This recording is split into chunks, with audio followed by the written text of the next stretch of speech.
Hello and welcome back to TECHNOPOVERTY. Minor technical delays setting up some of the audio stuff tonight. Hopefully the game isn't as loud as it was last session. It felt a little loud last playback, but I'm Henry. I'm Jacob. And we're playing Doom Eternal, talking John Milton's Paradise Lost. We are kind of at the end of our summer of Doom and facing our final sin, which might be hating on Doom Eternal without having given it a fair shot. I had some predisposed, prideful reasons to not want to play it, which I've talked a bit about here on stream, but we'll talk a bit more about pride tonight as we talk through book 2 and 3 of Paradise Lost, but let's get to the game. Also, actually, I need to get to the controller. Jacob, why don't you say hi to the fine folks in chat while I do that? Yeah, who we got here tonight? I'm seeing, we got Wizworld. I gave Wizworld a shout out. Oh, very nice, okay. L-Man, Master Mask, what's up, guys? Thanks for coming out. Barnabas gives her greetings. Yes. As always. And thanks to any new followers who might be lurking right now. Oh, yeah. Do I have audio now? Yeah, I do have audio now. Yeah. We hit 302 followers. That was a nice little milestone for Twitch. Thank you all so much. Yeah, thanks for subscribing. All right. We're going to continue on with Doom Eternal. We're in the Fortress of Doom.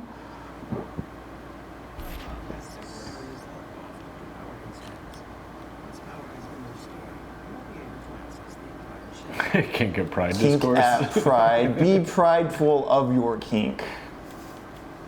Unless your kink is cops. Then be ashamed and bring it nowhere.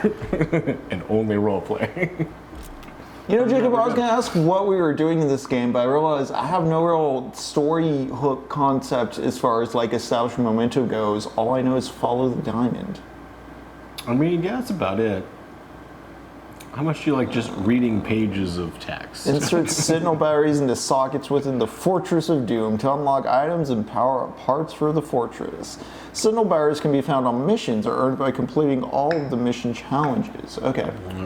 I did go back and replay some levels off stream to get 100% because there were missed secrets and stuff. I gotta say, I was extremely underwhelmed by the utility of the secrets. In classic Doom, as we were playing this summer, Jacob, you were finding secrets left and right, and do you remember what felt good about those secrets? I mean, they felt very earned whenever it was like, what the hell, they were very well hidden. They're useful too, so it'd be a BFG or a rocket launcher or a plasma cannon hidden somewhere for use within the level. It provided immediate mechanical application. Most of what I missed when I came back to these levels were Funko Pops. Yeah, that was I guess I got a lot of lore entries, which I have problems with this game's lore. I guess it wants me to take it more seriously than I was anticipating, considering it opens with rip and tear, and most of the love I see for this game is a kind of ironic, hyper-stylized camp. The thing I didn't even realize until we were discussing it just now, for a game that is nothing but do not read anything, they're just like, all right, if you want story though, here's like a bunch of pages like shoved away in a menu. Yeah, also just how many menus you gotta get through for basic explanation There's stuff. a lot of them. And there's so many like small things. Okay, so I'm getting the ice bomb. Is that R1? That's another one of your swap with instead of the grenade? Yeah. Yep. So you have 3 options. That one just freezes people. Okay. Yeah, those are really great when you get swarms, but otherwise, I usually accidentally trigger those. I started using the grenade and the flamethrower more, and I started understanding the language of the game better on replay. I'll say that when I was licking those levels. Oh yeah, it was. I'm still not really using the grenades, but I was using the flamethrower to harvest armor. I'm starting to understand the resource race a bit more. Yeah. Once that's down, it they definitely bring harder, I hate, the Marauder in this game is a pain in the ass every single time, but it is also you feel great after you defeat them kind of thing. Because you're pretty good, at least with do I get down to that diamond? That one? Which one? Where did it go? Oh, it's right below me. Oh.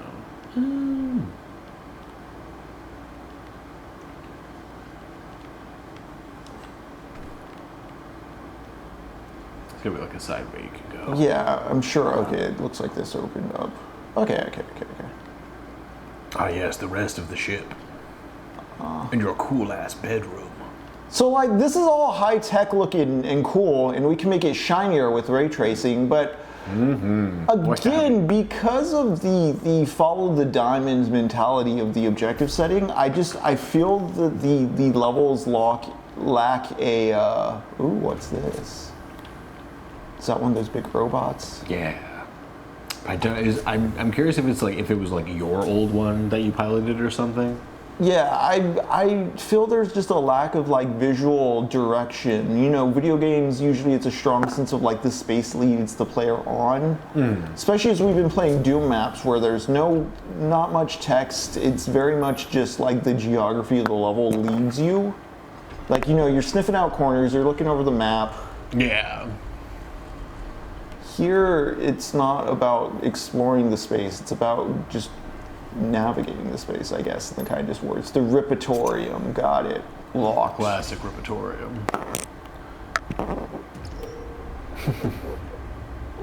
Oh man, something dark side, something complete. Ah, my old nemesis, stairs. Ah, Masker Mask, yes, beautiful emoji. Beautiful. The demon prison allows you to practice fighting demons without dying or permanently losing, okay, inventory. Okay, it's a combat practice.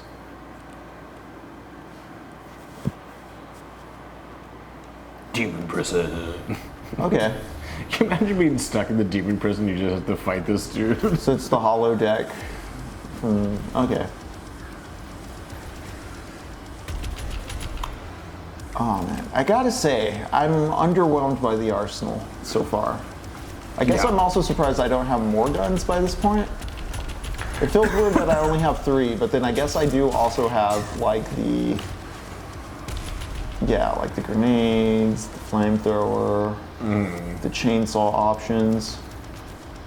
Yeah, this one, like, I guess it's been a long time since I played, because I think I played this. I need armor. I don't know, a couple years ago. Yeah, like when it first came out. Yeah, probably right around then. Or And, maybe like, when the DLC came out.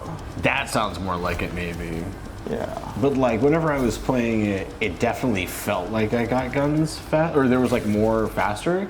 Well, we're But about to hit level 3. I'm sure I'll get something there. There better be something else. But this game also just has like so many other like smaller minor mechanics of like, oh, here's, you know, Right. each gun's upgradable, and there's all these like sub little things you can do that like.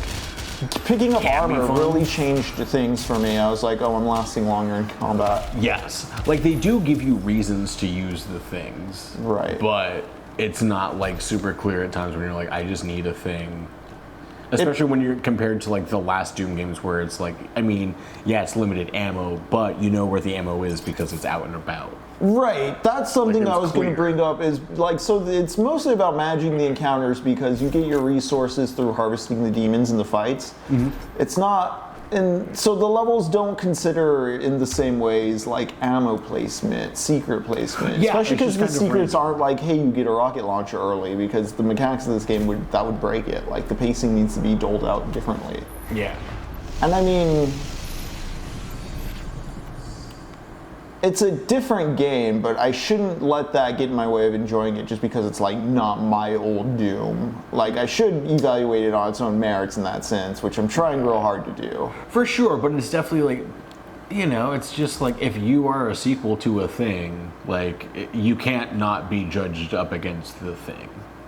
Right, like the whole Like, it's reason we're going to playing happen. this after playing so many WODs is because we're comparing kind of like Doom as a community object to Doom as a corporate object, which brings us to John Milton, writer of Paradise Lost. He wrote other things well before he wrote Paradise Lost. He was a well-known poet, pamphleteer, political activist guy. What did I just get from that guy? You got a Predator point, which is something Jeffrey Epstein also got. Oh man. Yeah, so you get a couple of those, you get to become a billionaire. It's cool. Oh, Predator suit. Okay. Upgradability. Praetor suit, Oh, excuse me. Praetor. Let's get it correctly. A little Freudian slip there. Okay. Upgrade in that category. Yeah, there's some cool ones, I guess. Like it's cool one of those like Okay, cool. Yeah, I do actually want to upgrade the frag grenade. Takes less time for cooldown. Yeah, because how many do you have right now? You have one you can spend. So you can like open up areas. You can open up frag grenades or whatever. See, when I first played this game, I didn't realize this section was around. So by the time I came around to it, I was just upgrading everything. I can only purchase the ones right now. Yeah, okay. Okay, that's nice. Toxic slurs. So these are all suit upgrades. Yeah, exploration one's pretty cool.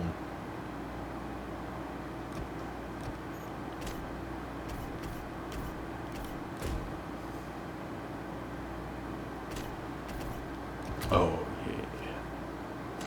I like the less damage from toxic stuff. Cool. Yeah, there's just so many things. The Dennis Prager suit. I like the Predator suit. You know, they all. Well, I thought the Predator suit because, you know, the over-the-shoulder laser cannon Predator. Exactly. Not at all, you know, Bill Clinton or his best friend Jeffrey Epstein, or their good friend Donald Trump, or their great friends who all protect them, yeah. All the big club. Not those kind of predators, yeah. Not actual predators.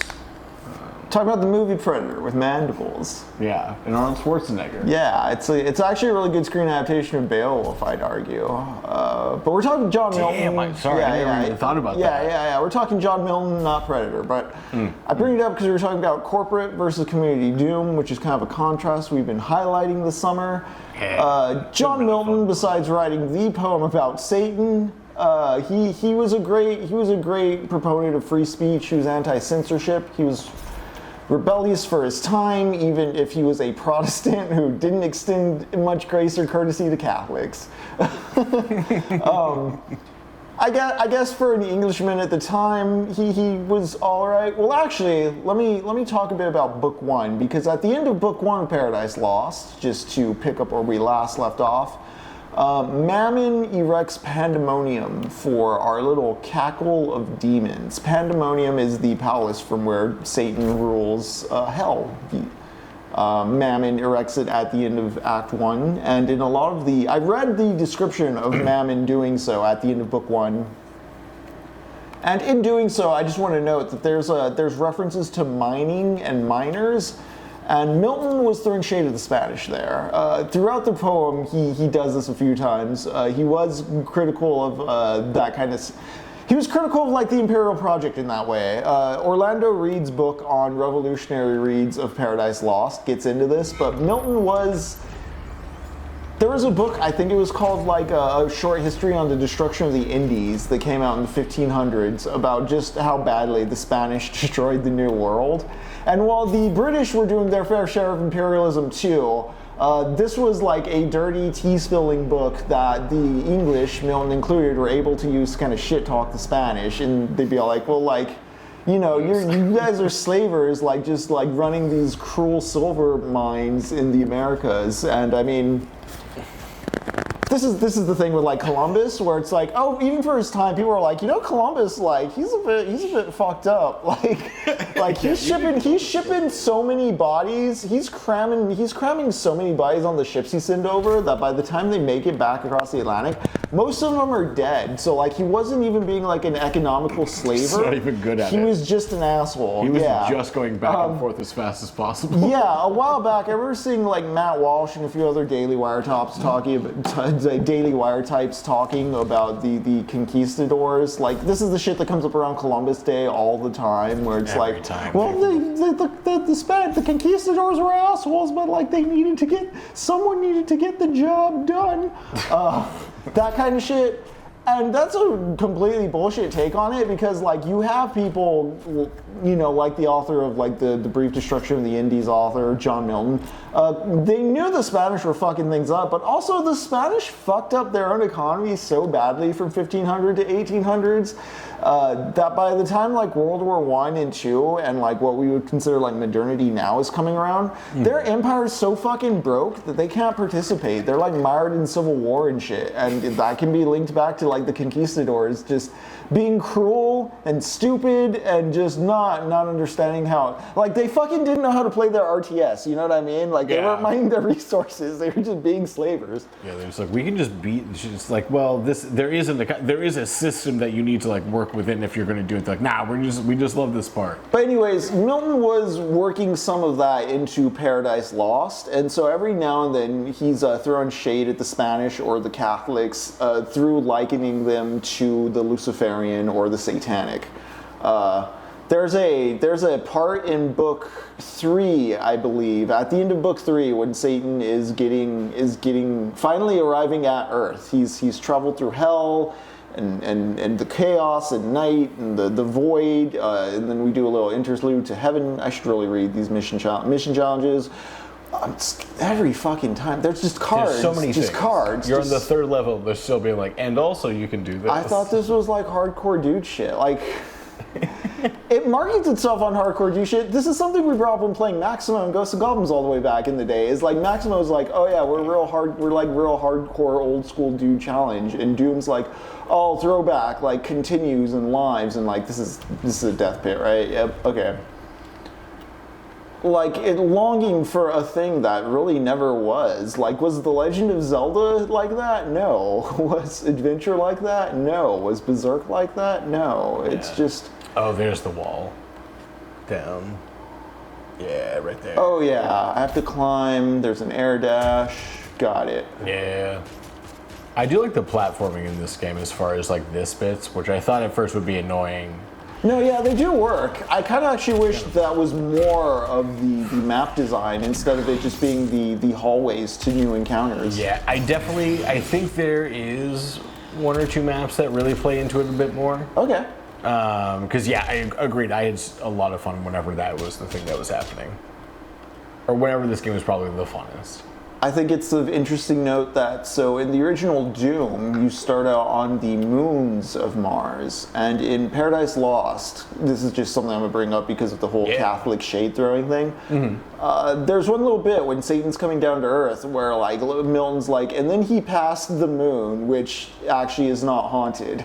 And you're like, wait, what? Like, wait, like he doesn't say it that bluntly. Like he goes on a whole poem about the, It's a false paradise. I'll check my notes later to really get into it. But just at the end of this description of a place on Earth that's like almost hell, or it's a fake heaven, it's an illusory place. Just right at the end of it, he goes, "Oh yeah, none of this is on the moon," which is stupid to believe. And if you're kind of like, what is that? That is a reference to a Catholic poem.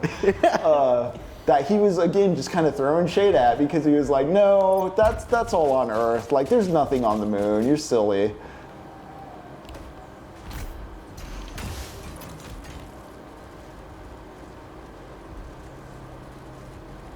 All right. My Milton rambles are slowing me down. Let's go through this level and give it some good faith play. Now, I saw a secret over here. Yep. Yeah, King of Mystery. Milton's like, yo, I believe in free speech, and I don't believe in the Trinity. Fuck kings. Everybody should have the freedom to publish. I'm a freedom-loving Englishman, but you know what? Disgusting. These Catholics, I don't know. They answer to a pope. Yeah, what does this pope know? Why is he so good at telling us what to do? But I'm getting ahead of myself with that whole, ooh, what's this? Okay, an explosive barrel. One up there. Okay. Don't get me started on Catholics, because I gotta play video games, guys. Oh, those Catholics. One sec, Barney. But I can describe the, oh yeah. Sorry, I gotta give Barney a treat. Give Barney her treats. I'll blow up these ghouls. I'm gonna set this guy on fire. I need some armor. Chainsaw. Here's the treat, Barney. Some armor. I really want some armor. Them wascals. Them wascally little webbits. Okay. Boot. I'm chasing Hell Priest, right? That was like, I killed a dude. I'm sorry if it sounds like I have no clue what's going on. I am trying to give this game the good faith it deserves. It's just, it's so start and stop with the text and all the extra lore. And like, I'm very wowed by the visual presentation when it kicks in. Like that first level where you're seeing like the big demon walking around and stuff. Yeah. Oh, I like these little tunnels. But all that Milton rambling was about, so I could just mention that he published something called the Areopagitica, which was a pamphlet he distributed among Parliament instead of speaking it, which was kind of radical at the time because like the protocol was you like speak your shit in front of Parliament. But this was kind of in protest because it was it was against the licensing of publication, like the state licensed publishing at that time. A time when books were like, the publishing of books controlled by the state, technology was that slow. God, that's wild. Okay. We're going back to it, folks. It's gonna happen. It's gonna be great. Okay, some sort of puzzle. Follow diamond. Yeah, follow diamond. I think you're wanting a lot more out of this story. Well, I don't want to read all this stuff, but like I feel like to make sense of anything, you got it. Okay, I'm just not going to read the stuff, honestly. Like you know, like it's like Mortal Kombat. You need to free your mind. Just like if I was 13, I'm sure I'd actually take the time. Like imagine every time you got one of these Funko Pops, you were happy. Like you were like, you're the kind of person who're like, oh man, they made a Funko Pop of that thing that's like hugely popular. Okay, honestly, pet peeve, because this is something because I made the Bethesda Net account, I've been getting Bethesda ads. In case you didn't know that you can get more Bethesda. Yeah. I'm not above buying action figures and indulging in slop. I have a Mayfex Spider-Man because I like Spider-Man. I think I've expressed before that I'll buy anything. The only thing I don't like is no articulation. Like I don't like statues and stuff. But like I'll buy a neat little posable figurine. Yeah, for fun. I would not buy a Doom figurine because the Doom Marine I want to buy doesn't exist anymore, unless I probably want to spend like a collector's fee on getting like a vintage Doom figurine or like a custom like commissioned one. Because like all the Doom figurines now, if they're not Funko Pop slop, are Doom Eternal, Doom Dark Ages molds. Like oh, gotcha. Yeah, nothing from the original Doom. Right. Yeah. Exactly. Like even if it's like not a Doom Marine, like say I want like a classic cyberpunk, cyber demon, or Spider Mastermind, or like a Revenant or Archvile. A classic Archvile would be fun. Imagining having like the especially because those are like claymation statues they're molded after. Oh, the Macubus. Yeah. Yeah, I want the Doom Marine, not the Doom Slayer. Yeah. That's I mean that sounds sick. Also, this one too, you can shoot those giant green guys, and I think it triggers some sort of something. I forgot. Yeah. What. Yeah. Love those shits.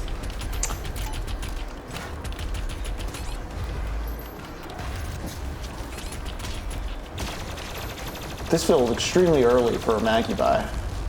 Oh shit, he just popped. Okay, cool. Yeah, Plasma does real good against those guys. Nice, good to know. Yay. I need help though.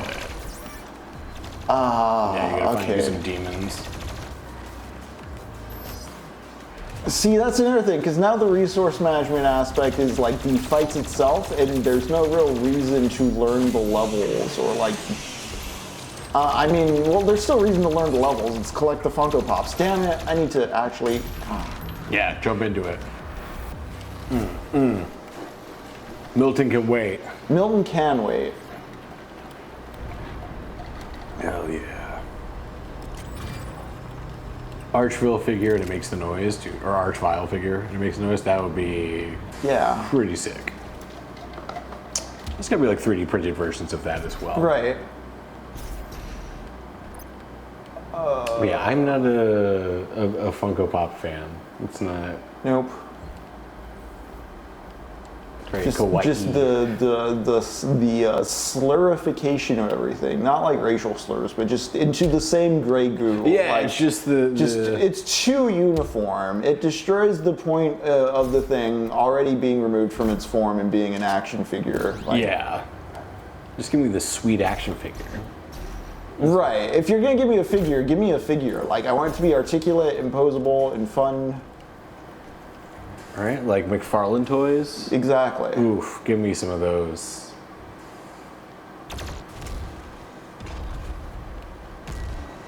Do you feel the same way about Lego minifig? I would not even. I would think not even Funko Pop collectors are Funko Pop fans. And oh man, you gotta love a drawer that advertises exactly what you need to do to open it. Yeah. Lego minifigs, like. Yeah, Lego minifig, like the. Are you talking about just like the little Lego guys of the figures? Because like I do like Lego sets. Like I think Lego sets are a bit removed from like Funko Popization. Yeah. Because there's still like an element of play to them, even if you're just following the set kit. Like, boy, as a Spider-Man fan, I would love the Daily Bugle, but I'm just also like, it's too big. Where do I keep it?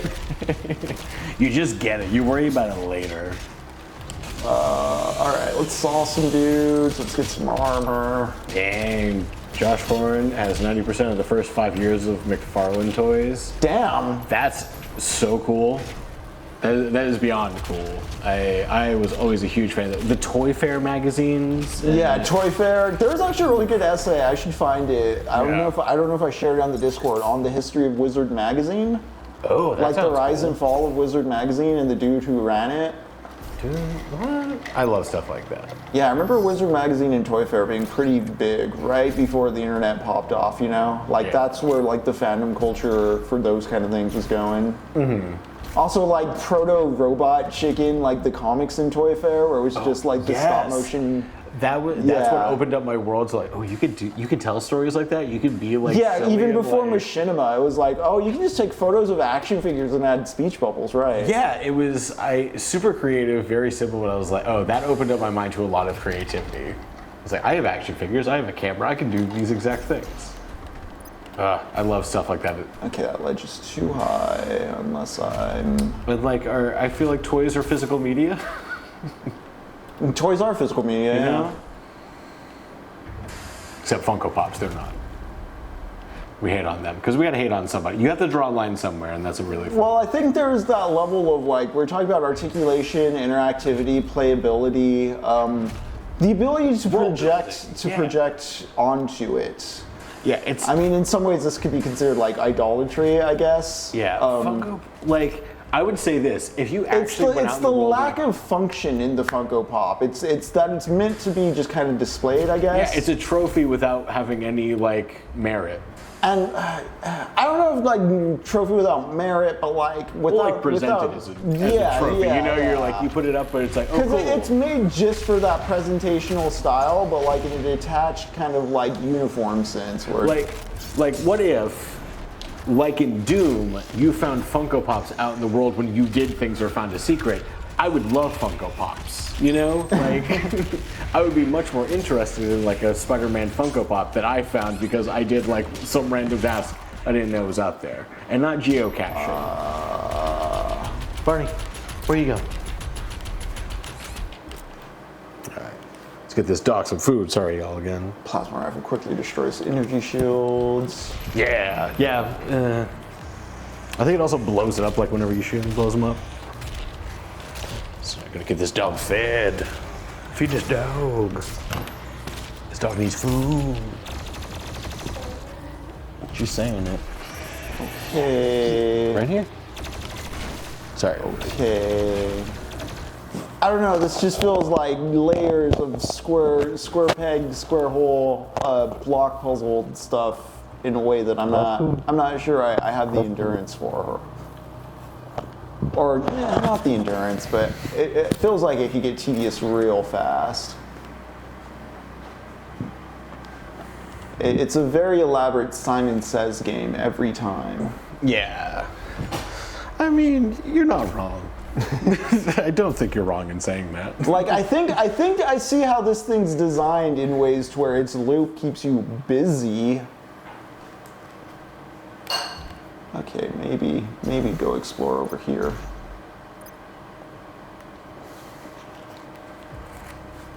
Okay, cool.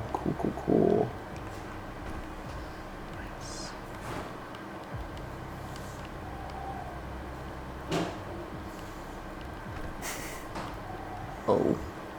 Oh.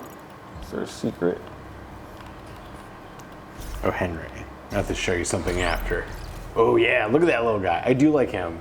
I don't know what his deal is, but I like him. I think that's an id thing from. I don't know. Is that some key reference we don't recognize? I feel because he comes up a couple of times.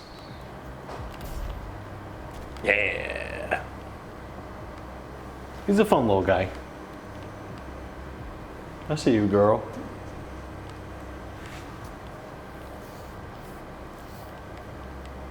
Row, Henry. Looks like an arena. What would a first-person Mega Man be like? Would it be this? Ooh. I mean, Mega Man Legends 2 is pretty much a third-person Mega Man. It'd be something like that or Mach-in X, I think. I'm just thinking how cool. Actually, Vanquish. Vanquish is third-person as well. But again, that feels like a third-person Mega Man X game. Mm-hmm. The first-person Mega Man wasn't there a canceled first-person Mega Man project? Yeah. Man, that'd be so sick. Does that do it? What am I doing here? What am I doing, honestly?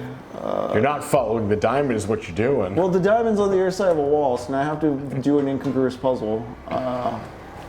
Do I blow these things up? Do I put... No.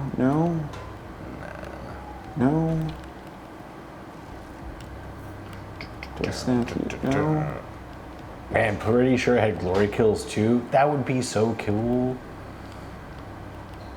Actually, I don't know what I'm doing.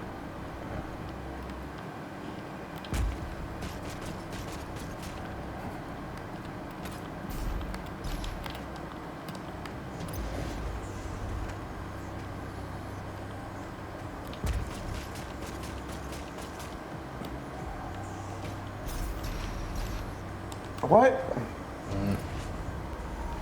I'm going to die for this armor, aren't I? Yep. Gloriously. Yep. Oh, nice.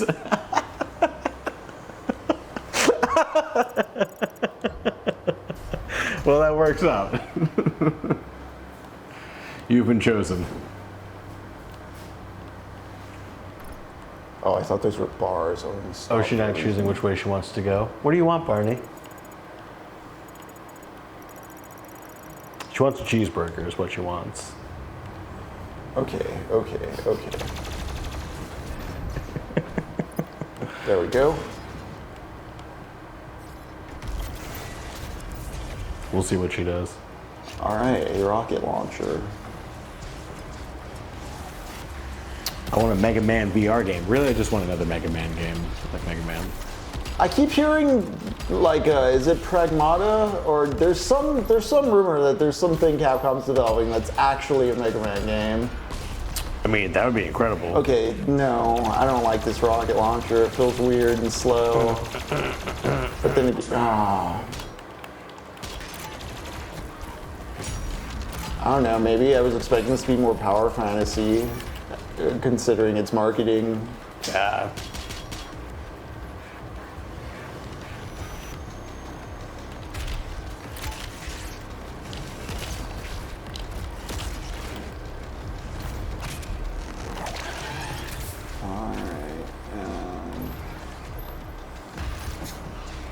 Nope, just miss everything.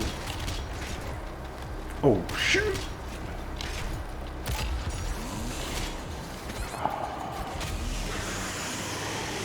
Nice.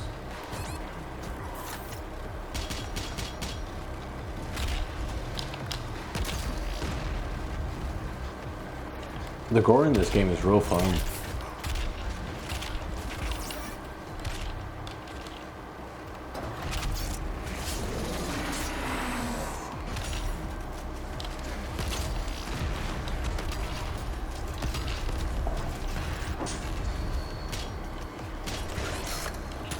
No? Okay. When can I? Okay. I think for the big guys you need a full tank of whatever of gasoline. I'm not sure. Why are all the guns so slow?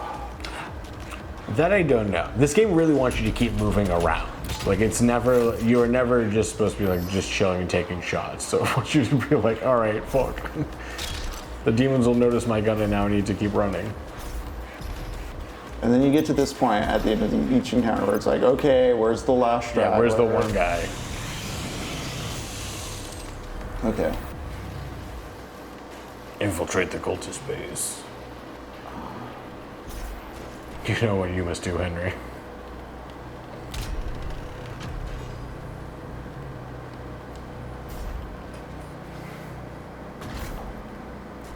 Oh, did that just, okay. Okay.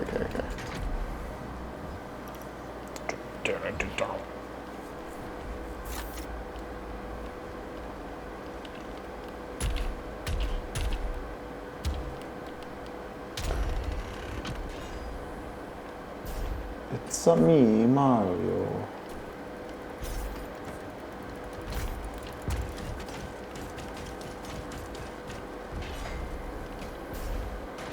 Finally. This is a weapon upgrade, right? I think so. No, yeah. it's a rune upgrade. Where'd you get those cool runes? Faster glory kills, further glory kill. What do I have right now? We need amount of time. Air movement, slow down.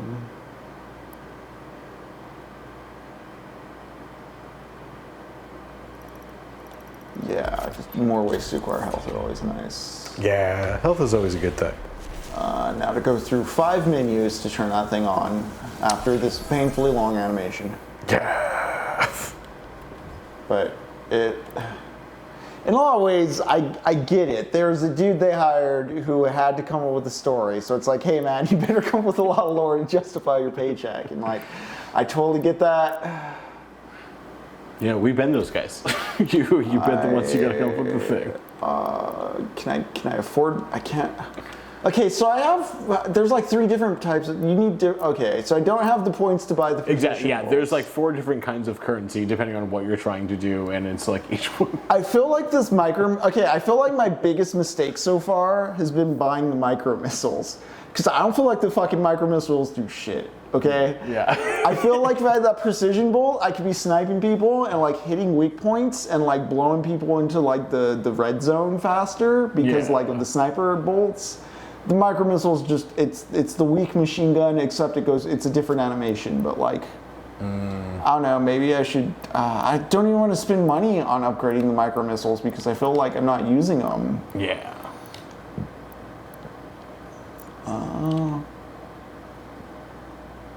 You made King Mister made the same mistake. mistake. Micro missiles ain't as good here in 2016. Oh, that's right. I didn't even think about that because I didn't play 2016. Yeah, they were pretty nice in 2016, which is why I grabbed them. I was like, oh yeah, I get to pummel people with rockets. See, that's super interesting because that's another thing that was like I think Doom Eternal was one of the first like full Doom games that I played through. So I was just like letting it do whatever. I had no idea what to expect as far as like what I was going to be upgrading or what to expect as far as like previous generations of what guns do what for as far as like damage or like how they feel. Me, I'm like, oh, rocket launcher, big boom. Nope. I mean, it should. The Demons is just bigger. It's doing a thing I feel bad character action games do, where instead of giving you a cool moveset from the start that's fun to play with, and then just getting more and more cooler and more elaborate moves that require more like kind of dedication and discipline, You just start with a fundamentally ganked character, and everything feels kind of sloppy until about the midway point when you have enough upgrades unlocked to where you're like, oh, okay, this is what they wanted people to like get to and like feel empowered by. Yeah. Dude, fuck these guys. Oh my god. Plasmas are great on these boys also. They better be. Because I fucking hate those guys. Oh shit, now I'm at the part where like I have too many guns, so the quick recall thing's not gonna be useful. What am I doing? I'm just going through so many lives. I wanted to talk about cool stuff while playing something enjoyable. This just, I don't want to say it's a chore, it's a video game. Video games are supposed to be fun, but like it is just like, it doesn't feel like a thing where I'm developing a sense of play. It's just every encounter is a game of Simon Says. Or Simon, you know the light up machine where you just hit Yeah. Just following the pattern. You do this? It turns every encounter into just that for me in a way that's like... I can see it, because the other thing is too... Okay, let's do it. Let's buy the Precision Bolt. We're doing it. Awesome. Thank you, robot. You can now Precision Bolt. That, along with the like slowing time down or whatever, is like... Oh, I also need to equip the thing I said I wasn't equipped. Oh yeah, equip it. Cool. Also, just the amount of shoulder button. Yeah, I know, right? And then it's like the R1 versus the R2 menu, and then also like each subset after that.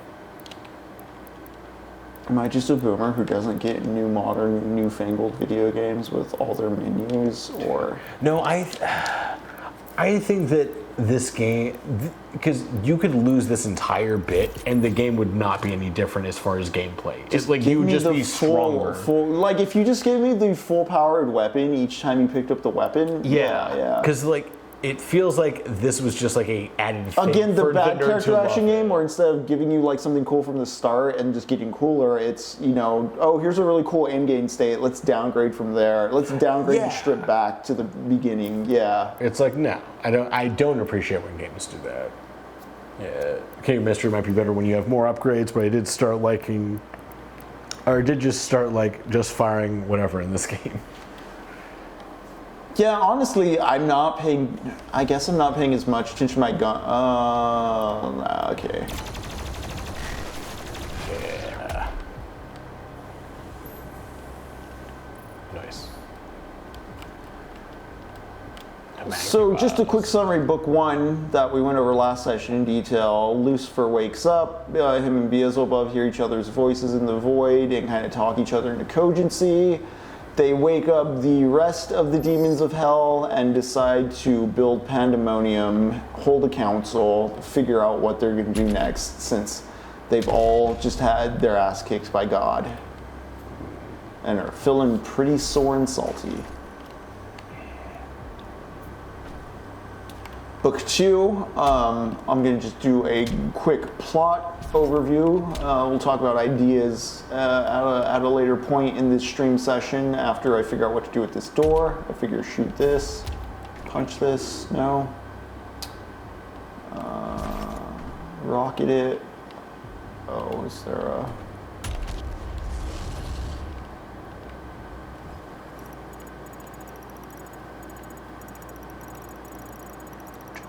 There's a thing back over here, The Praetor suit. Oh. You gotta get your Praetor suit. No? Oh. Damn.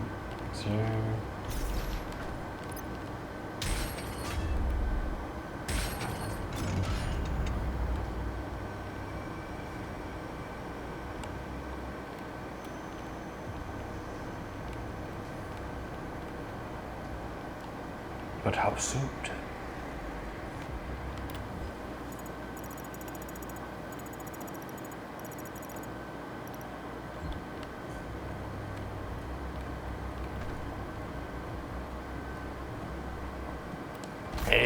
Nice.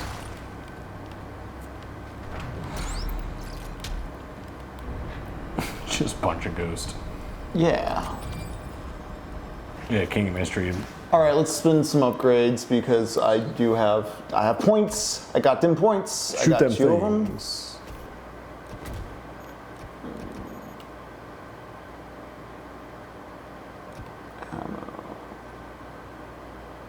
Respawning barrels.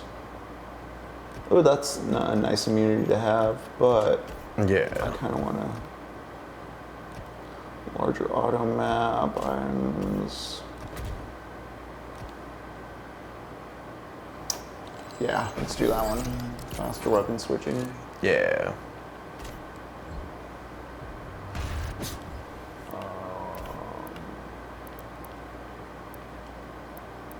Okay, I have it automatically equipped.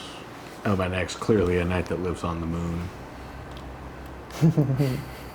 So in book 2, they're all sitting at Pandemonium, Lucifer and his crowd, and they have an argument over like what to do next. Do we fight God next, or do we stay down here? And there's a procession of demons that all argue their cases. Grace draws near to me, my brothers and sisters, but he is weak. Your hate must match his will. Only then will you be truly safe. And much like the order in which demons wake in book 1, the order in which demons speak in book 2 tells us a lot and can be analyzed as damn it, what is this? Okay, I won't talk about books. I'll play Simon with the fucking game. You gotta do the thing.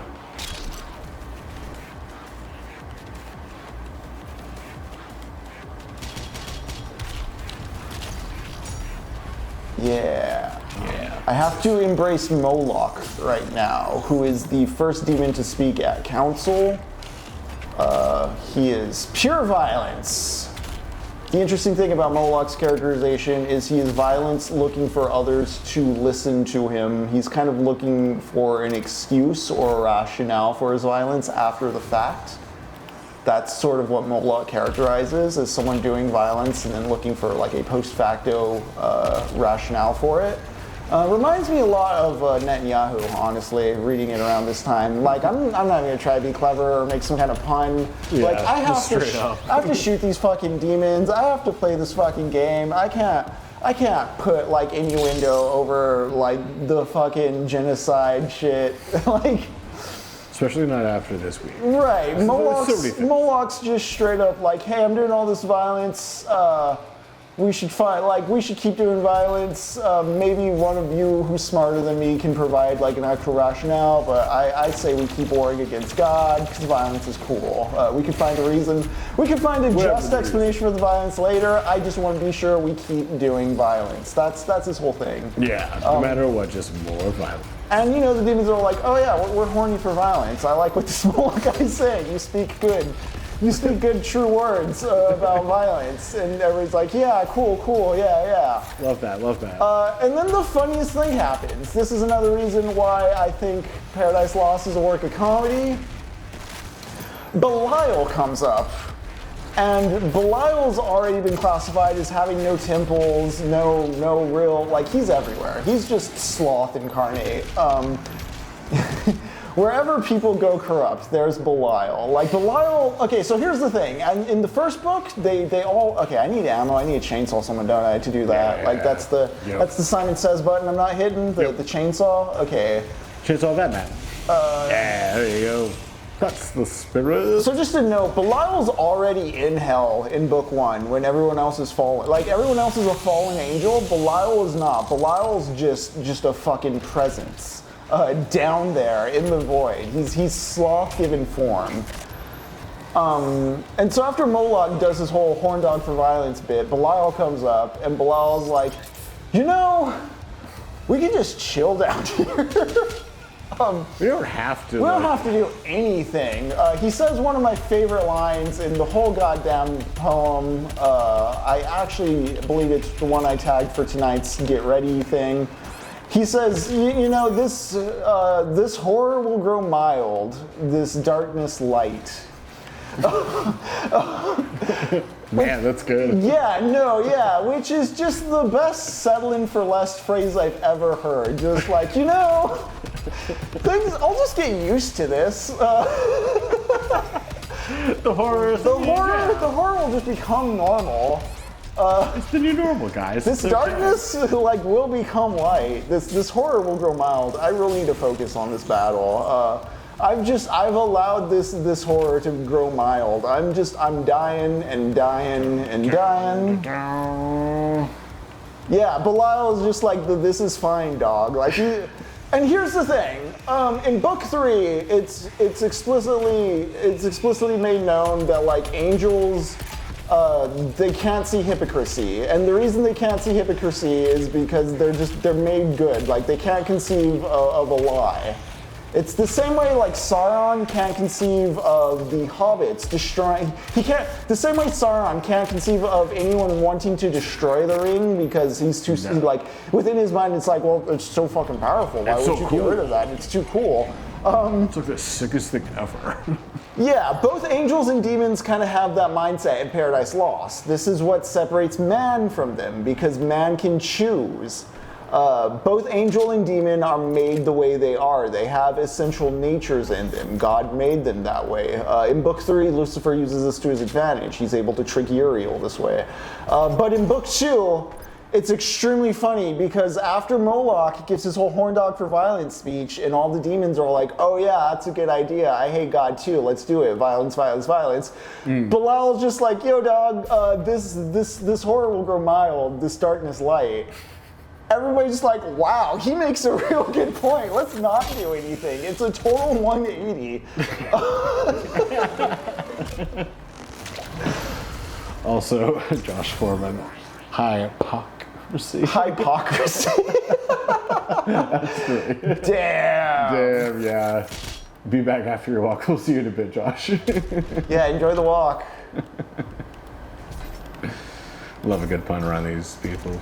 And the thing is, like, if you're reading, this is something I'm thankful to Cormac McCarthy for, because if you're reading this poem, you may not understand who's speaking where, because there's no quote marks and speakers are changing. You really do have to kind of take it slow and read the poem a few times. I have it kind of noted in my version, actually, when it changes up speakers in book 1 and book 2. Oh, interesting. Yeah. Because it's really easy to get lost in who's changing voices. But, like, again, there's very strong and clear characterizations.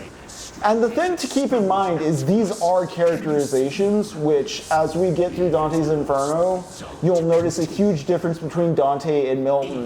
Dante is still very much just descriptive of external things, whereas Milton is much more like an internal psychological character builder. And this is because there's 300 years between the two poems, and there's some very important things that happen between the two.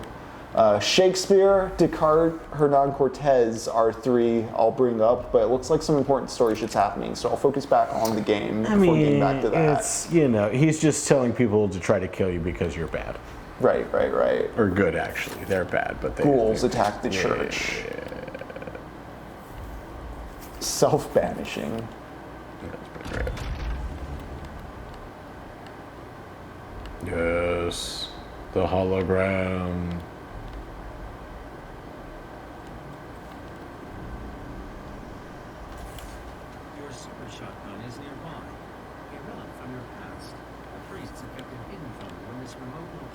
Hell yeah. Those stupid priests.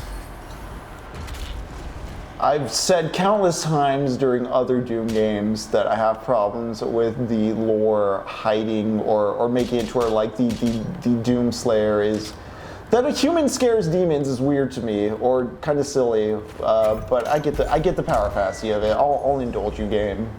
It's very. I'm not gonna be that pedantic about it. Yeah, but you definitely have to suspend a lot of disbelief in a lot of areas to just be like, all right, sure. Cue ball.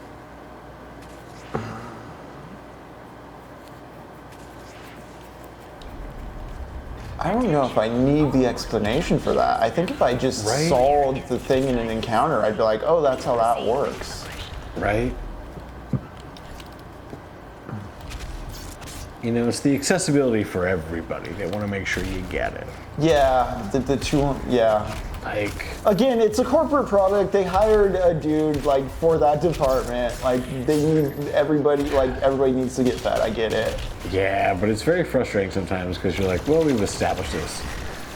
Noise.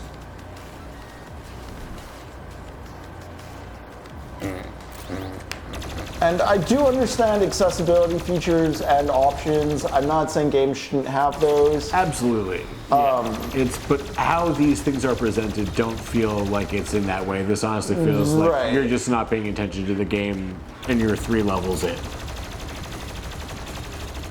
Like, they didn't tell you anything about this dude, he just showed up. Right, I liked that. Like, remember in the first session, I was like, damn, are they gonna tell me every time a new demon shows up and just spoil it before I see it? Because they do that with the Revenant.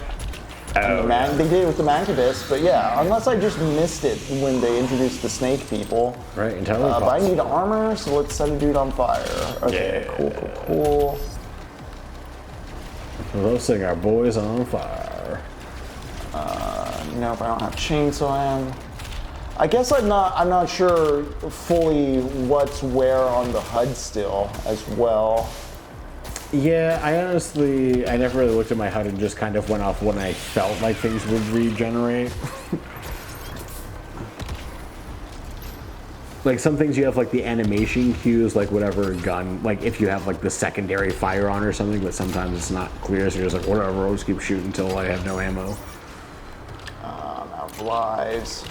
Dang, I am on the normal difficulty as well. I'm kind of surprised. Yeah, this game is very punishing as far as that goes, even for like the normal setting.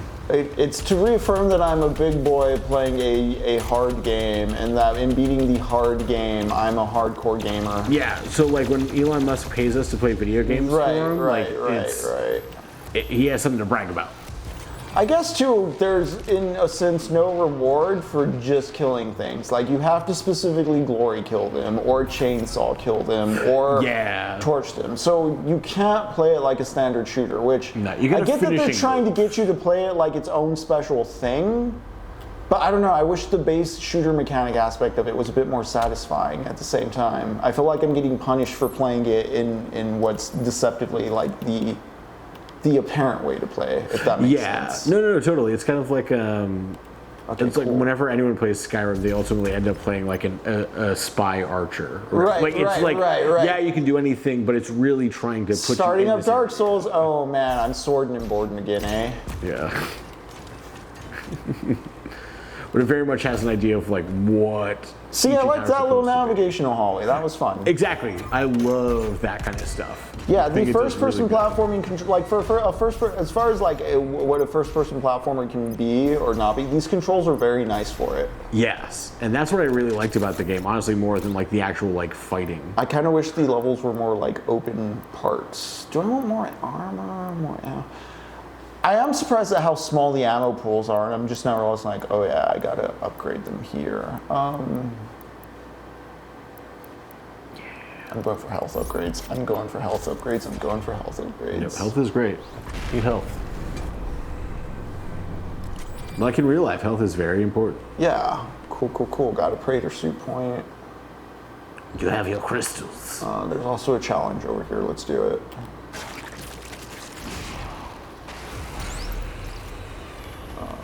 Kill all of them.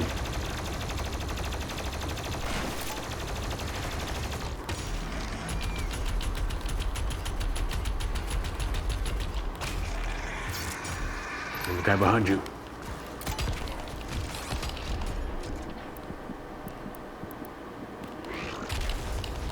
Oh. Damn. What the fuck?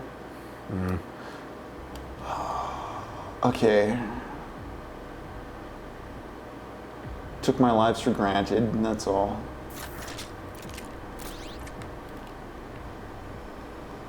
One Praetor suit point available. Yeah, but I didn't want to spend it already. Like just spend. Is this before or after I spent that other point, though? Actually, let's just. Right. Yeah.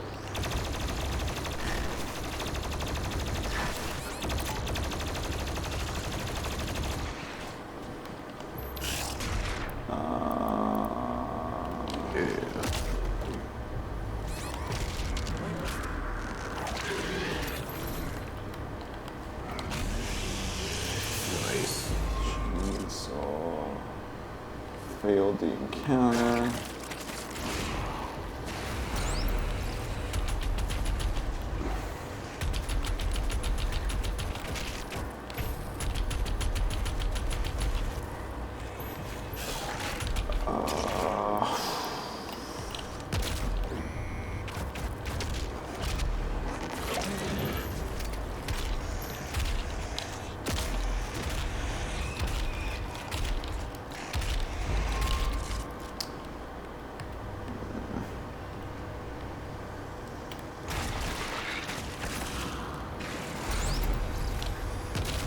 You know what this feels like?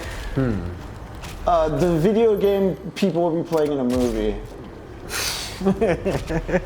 Yeah. It feels like it's like, well, that's what video games are, right? Like, you gotta have challenges and you like gotta do time the trials, things. like upgrade points, You gotta have it. collectibles, lore. Funko Pops. Okay.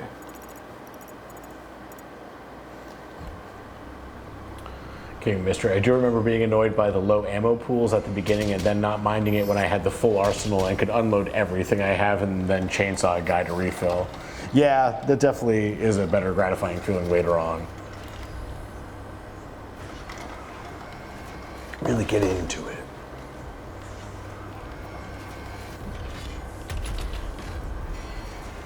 Okay, I still gotta play the DLC for this game too. My God, man. Wait, what did I accomplish anything with that? No. I think you have to go down first.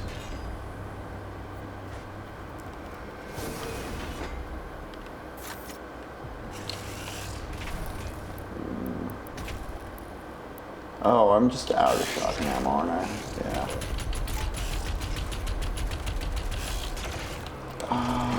No. Plasma that bitch.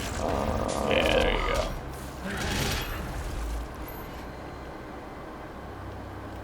That giant meatball hates the flesh plasma.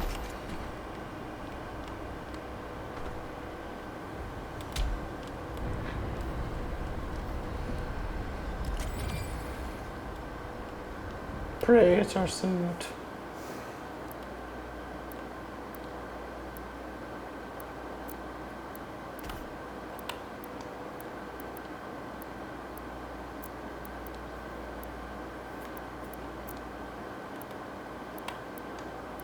I keep hitting the wrong one.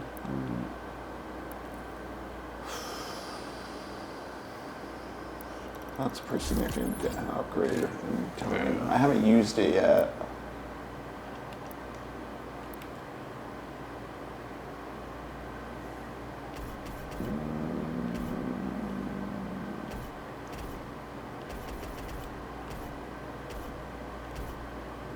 Yeah, I want more points for the suit.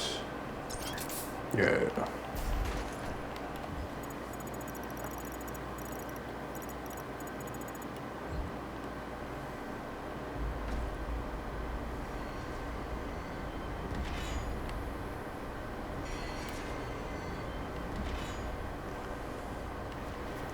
So after Moloch gets everyone going like, wait, maybe he's right. Hey, wait a sec. I'm Moloch the Owl, right? Yes. Nice. Yeah. Bohemian Grove, you know. Yeah. Okay, cool. The magician from Watchmen. Beautiful.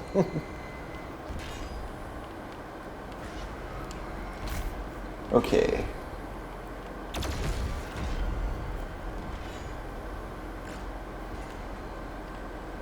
But after they've been dissuaded from the ways of Moloch into the ways of Belial, Beelzebub's like, well, we gotta do something. Or no, I'll have to confirm my notes. There's one more. There's a few more. There's a few people during the speech. What it basically boils down to is like, okay, we can't do direct war against God because he'll kick our ass again. But also we gotta do something. Yeah. I forget which demon it is who's basically super paranoid and is like, look, we've been put here as punishment, so we can't make this an enjoyable experience. We have to do something. Okay, I have to do something.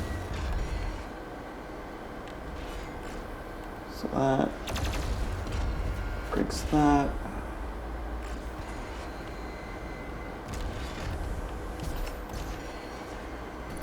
Darn it.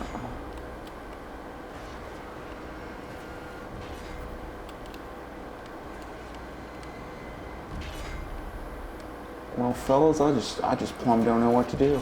Yeah. Wait till it's about to go and pop that shit.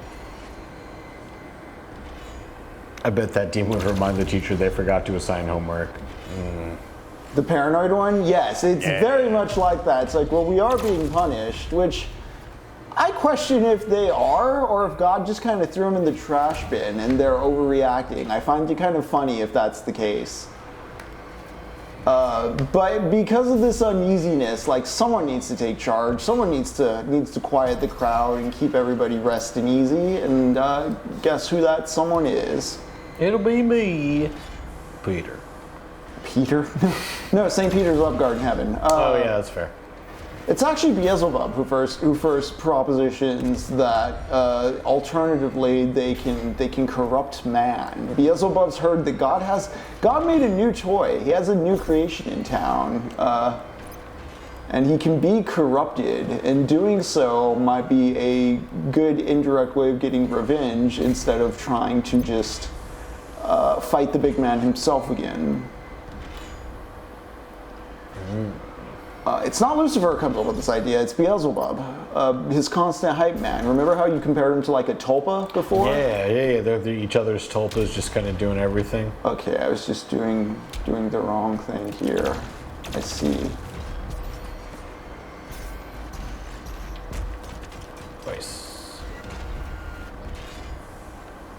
Okay.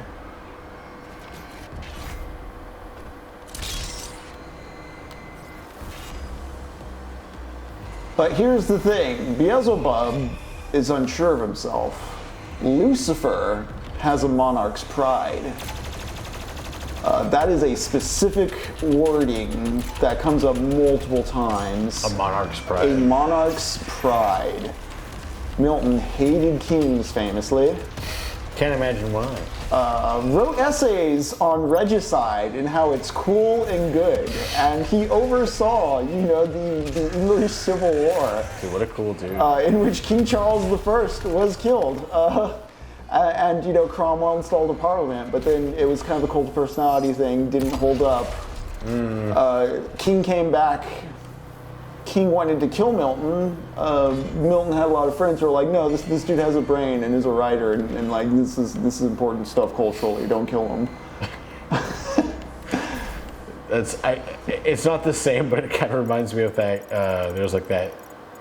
I think it was a serial killer in France, and then went to jail, and then he wrote this book about like how he was like a very good writer, but essentially he got himself out, and then he killed people again because he was a monster. But he was a very well-worded monster. That's very funny that it's very good that he had friends to be able to vouch for him to be able to get out of that. Yeah, he wrote the Areopagitica. He wrote a few other things. He wrote a lot. I'm only real familiar with like the Areopagitica, Paradise Lost. I know there's like a Paradise Regained. A sequel? Yeah. All right. This guy is seditious, but his brain dough. Yeah, exactly. See, and that's the thing, because when we get to book 3, Jesus comes up, and Jesus is like a great parallel to Lucifer, because Jesus is also a rebellious figure in a way. I'll bring it up after doing this platforming. Yeah, Dad. You ever think about who the like real punk rock is? It's Jesus. But there's some contrast to the way Satan seizes his uses his monarch's pride to take charge in hell, versus Jesus's divine selflessness. This part's red. If it's the part I think it is. A monarch's pride. We'll get back to that after this. Yes, I love that.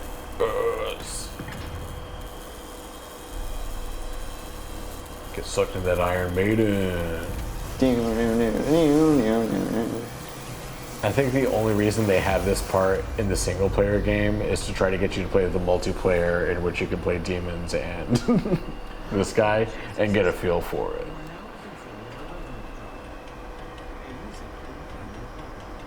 Interesting. Yeah. I had no idea this was here. Yeah.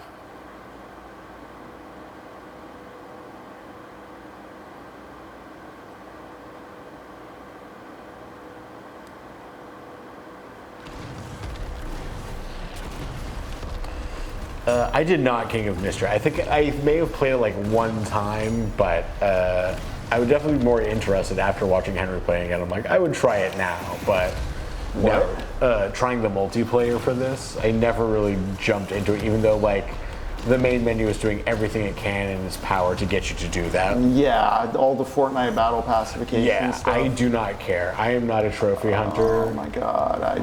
I go after what I want to go after. If it's cool.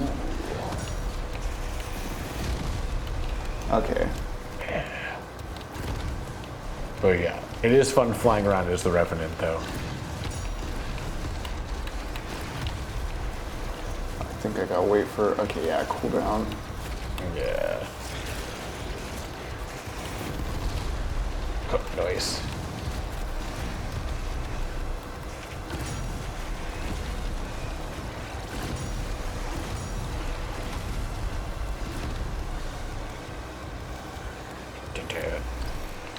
Like how you just have your little claws gangling out in front of you. Yeah.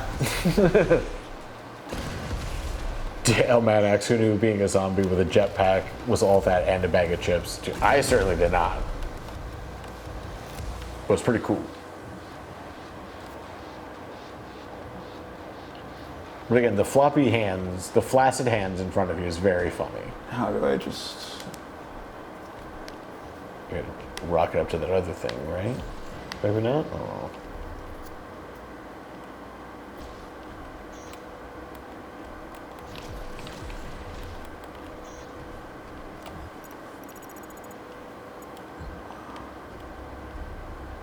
I think there's another one behind you. Up there.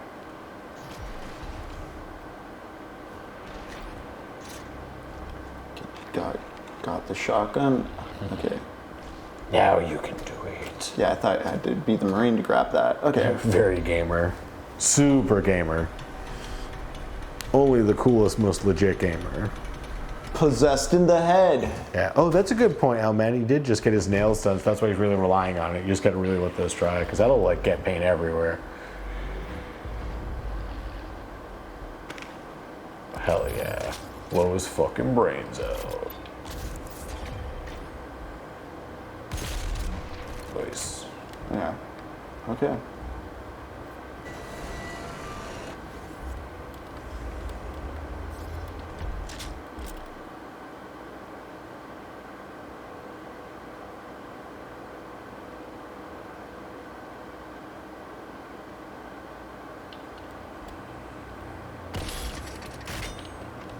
Okay. Yeah, that one's pretty fun in battle.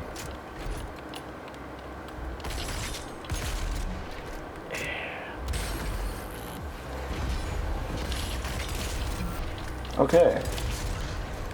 All right, how you feeling about it? How's it feeling? I'm hopeful. Hopeful. All right, excellent, excellent.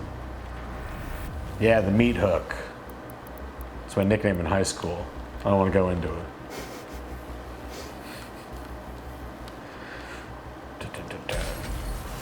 Boom. This fucking demon. Okay.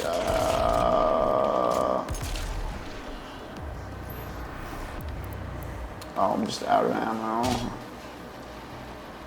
Sure, chainsaw it is.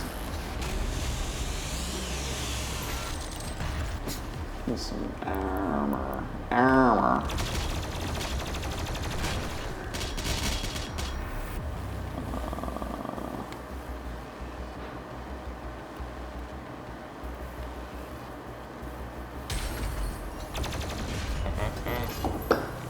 Okay, cool. These fucking demons.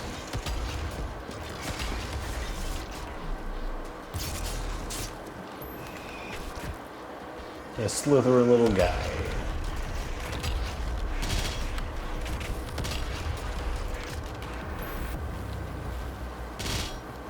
So Belial has no self-confidence. I mean, Beelzebub has no self-confidence, but knows that man is being created, and to corrupt him might be a fun endeavor. Scared to do it himself, though. But Lucifer has a monarch's pride. And so Lucifer, realizing, hey, whoever does this, like, everyone else can have mad respect for, and I did just say better to reign in hell. I'm going to seize this opportunity for myself so that I don't look stupid or cowardly. Because a big kind of understated thing here, or kind of implied thing here, is like all the others are scared. Like despite like talking all this big game, like no one stands up. Oh, gotcha. Everyone's talking shit. Yeah, when Beelzebub's like, yeah, let's go corrupt man, they're like, everyone's like, yeah, that's a good idea, but no one wants to actually follow through on it. Everyone's just eyeing each other across from the couch. Right, and so remember in the first book when Lucifer is waking everyone up, it's compared to like your boss finding you while you're asleep on the job. Like everybody's like, oh god damn it, this guy again. So then we see again, there's this board meeting, and everybody's like, oh, my fucking boss wants us to do what now? And it's the boss proposing just the worst idea, and then not wanting to back down from his bad idea that nobody has the balls to say is bad. He doubles down saying, well, I'll do it myself and really take initiative this time around, and I need to saw someone. I'll just do it myself. Right. Nice.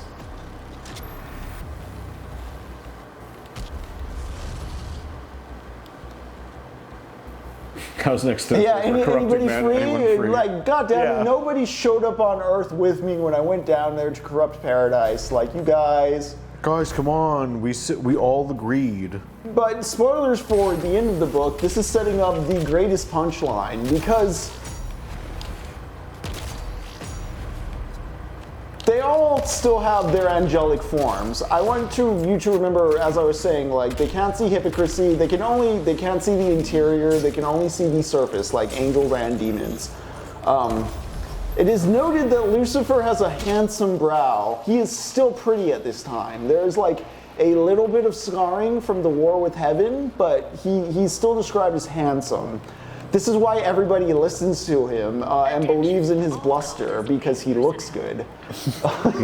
People love pretty faces. But keep in mind, he's lost a war with God, and they're all just kind of like been thrown to the trash, and they still look good. They still are able to like assume the handsome forms of fallen angels. They still have power. Minor spoilers for the end of the story, but by the end of the story, because Lucifer's like, fine, I'll go do it myself, I go corrupt man, he pisses off God. There's more to it than that, but basically everybody in hell gets punished at the end by being transformed into serpents and snakes, and just like the low forms of the earth that don't have legs. Nice.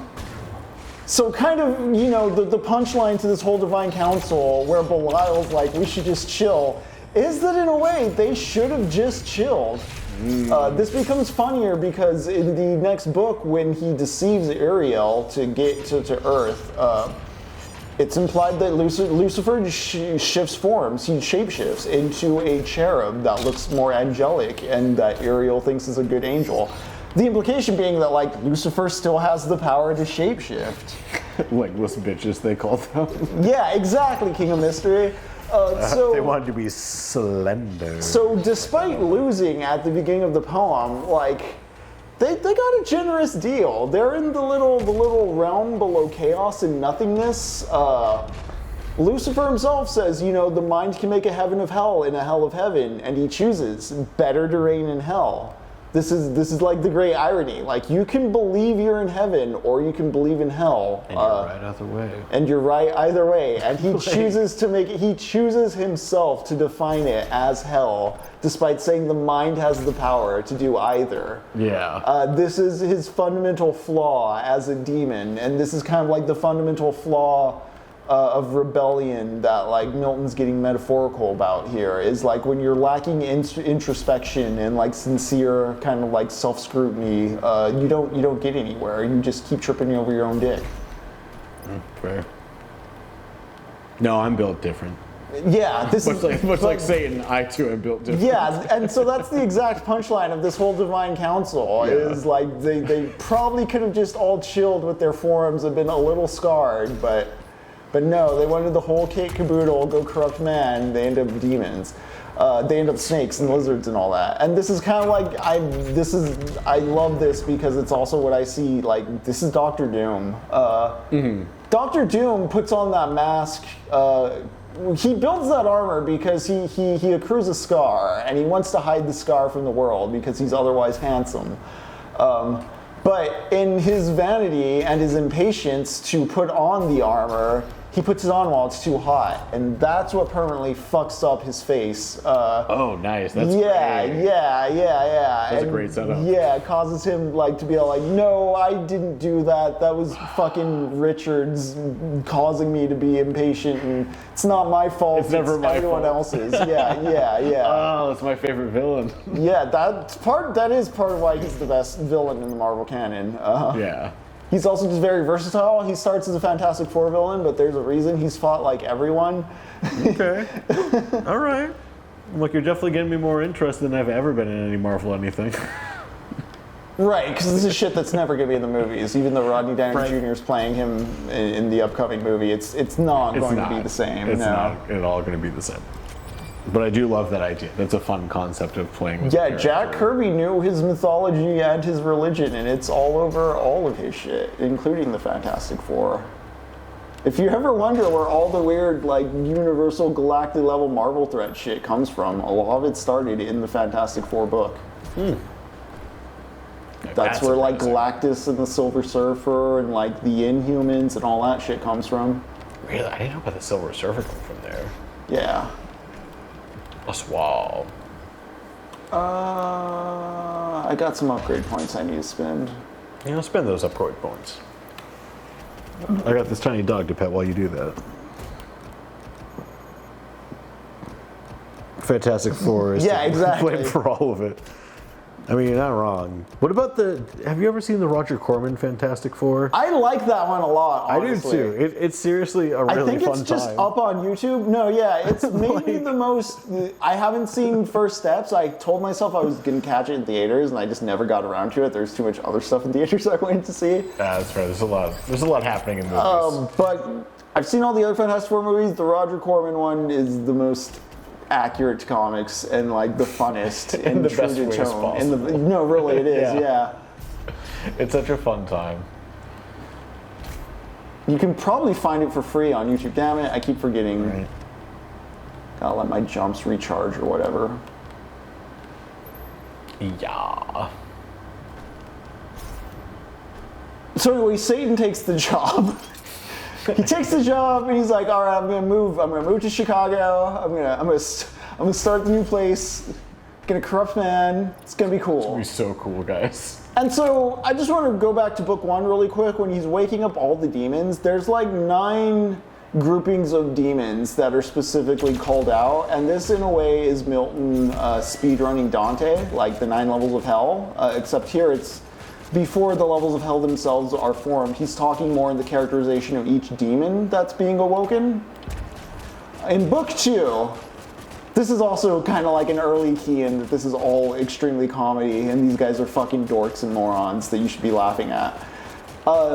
At the end of book 2, once the council's been decided and Satan's like, all right, I'll traverse chaos and the void and make it to planet Earth and find this garden of paradise and corrupt man, he disbands the council. Everybody goes home for the night. And this is like the most funniest fucking Adult Swim tier. I think it's intentional. I don't know how intentional it is, but like I find it funny. Everybody goes off, and you're reminded that they're in hell. Like everybody's like, oh, okay, time to go home. Okay, I'm gonna go to this torture. I'm gonna go. Oh, time for me to go get flayed. Time for me to go have my bowels pulled out. Time for me to go push molten rocks up and down the lava hill. Time for me to go hang with the philosophers and talk in circles about shit that doesn't matter. God. Yeah, the council disbands and everybody just goes to their own. It's kind of again the mind being its own. Everybody goes to their own personal hell. Like all the demons disband, and you're kind of speedrunning Milton. Yeah. The 9 categories of demons you draw up in book 1 are now disbanding in book 2. And each of them goes off to their own portion of hell, which is likened to a description from the Inferno. So in those first 2 books, Milton speedruns the Inferno. The Inferno is established canon. He's like, this is lore. It happened. Yeah. This is part of it. He's kind of taking ownership of it because it's just too damn good for the Italians. I'm not sure at this point Inferno's relationship with the Catholic Church. But Milton's just like, no, yeah, this is part of my poem too. This happened. Like, yes, this is hell. Yeah, this is it's too good to pass up. Right. I can work with this. But it is also kind of almost a Robot Chicken or Aqua Teen Hunger Force. Like, hey, remember the Thing? Like, we're referencing the Thing. Like, we did it. Oh, here's the sullen in the vein, and here's the gluttonous, and here's the lusty, and like the philosophy one's my favorite because it's just like, oh, they talked a lot about nothing. Whole lot of nothing. He went and he passes the first level of hell where the philosophers are sitting, and it's just an episode of Seinfeld. Yeah. Dante's Inferno fan fiction. But yeah, so Satan sees all this as he's flying out of hell towards the exit of it in book 2 after the council's disbanded. And hey, a challenge. Nice. Let's do it. Are you man enough for this challenge, gamer bro? So like you're like, oh yes, we had this esteemed like and well considered council, even though like they swayed with every decision and like no one actually wanted to follow through or have any conviction about what was being said except for Satan. So after this hollow, corrupt, perverted council, everybody just goes off to their own hell to masturbate their own self-destruction. Yeah, Josh, for which came first, Dante's Inferno or Paradise? Dante's Inferno came first. So Dante's Inferno came out in 1320. Paradise Lost came out in 1674. There's a solid 300 years between the two of them. Dang. And again, key figures to keep in mind between the two is William Shakespeare, the works of William Shakespeare, and René Descartes. I think, therefore I am. Both, Shakespeare and Descartes introduced a lot of ideas about internal thought and internal psychologies that Milton was working into his poem to make it a bit more character-driven than Dante's Inferno. In Dante's Inferno, Dante says he's sad in that he needs to be, like, Virgil shows up and Virgil's like, hey, I'm reason personified, and Beatrice is love personified, and like, we symbolically represent these external states of virtue you need to pursue. Whereas in Paradise Lost, there's an endless amount of references to the head and what's inside the head. And that the characters have psychology. There's a mentality at play. They're internally torturing themselves or choosing things for themselves in ways that aren't present in the Inferno. The Inferno is still also doing some interesting stuff in the way the lower levels before they get to Dis is a lot of like those sins are people causing sin to other people, like people harming each other or themselves. But again, it's a literalization of the concept, whereas like what Milton does is a bit more internal and psychological, which, that's a bit of the influence of Descartes and Shakespeare there, I feel.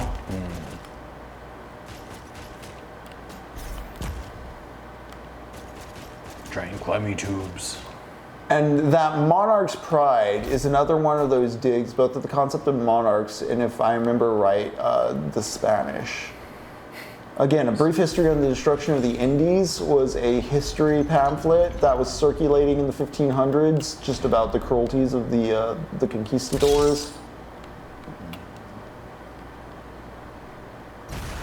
This is also where, like, revolutionaries will read out of Paradise Lost critiques of imperialism. All right, what do I have to kill?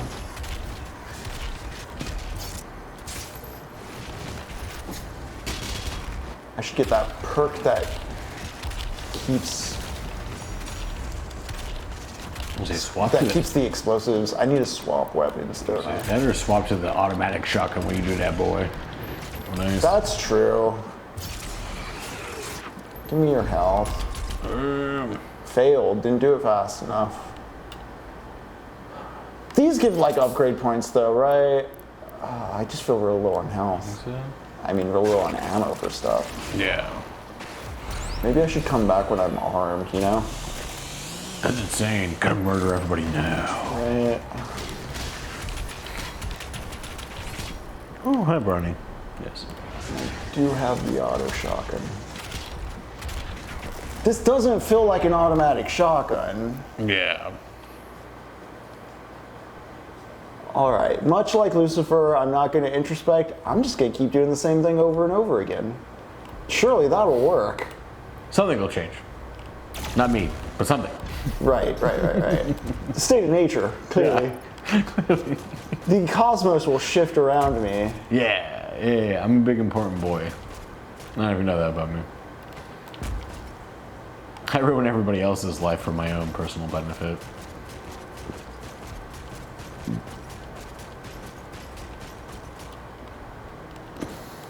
But to talk a bit more about head games in Paradise Lost, on his way out of hell, Lucifer comes to like the gates, the exit gates, and there's a watchman there. It is Death. And Death is a gnarly little dude who will just eat you up whole. And Death gets into a fight with Lucifer. He's like, hey, why are you trying to leave? And Lucifer's like, get the fuck out of my way. Yeah. Scrub. And as they start fighting, a little portcullis opens on the door, and there's hanging out there with Death is Sin, and Sin is a lady. Whoa. Sin is Death's mother.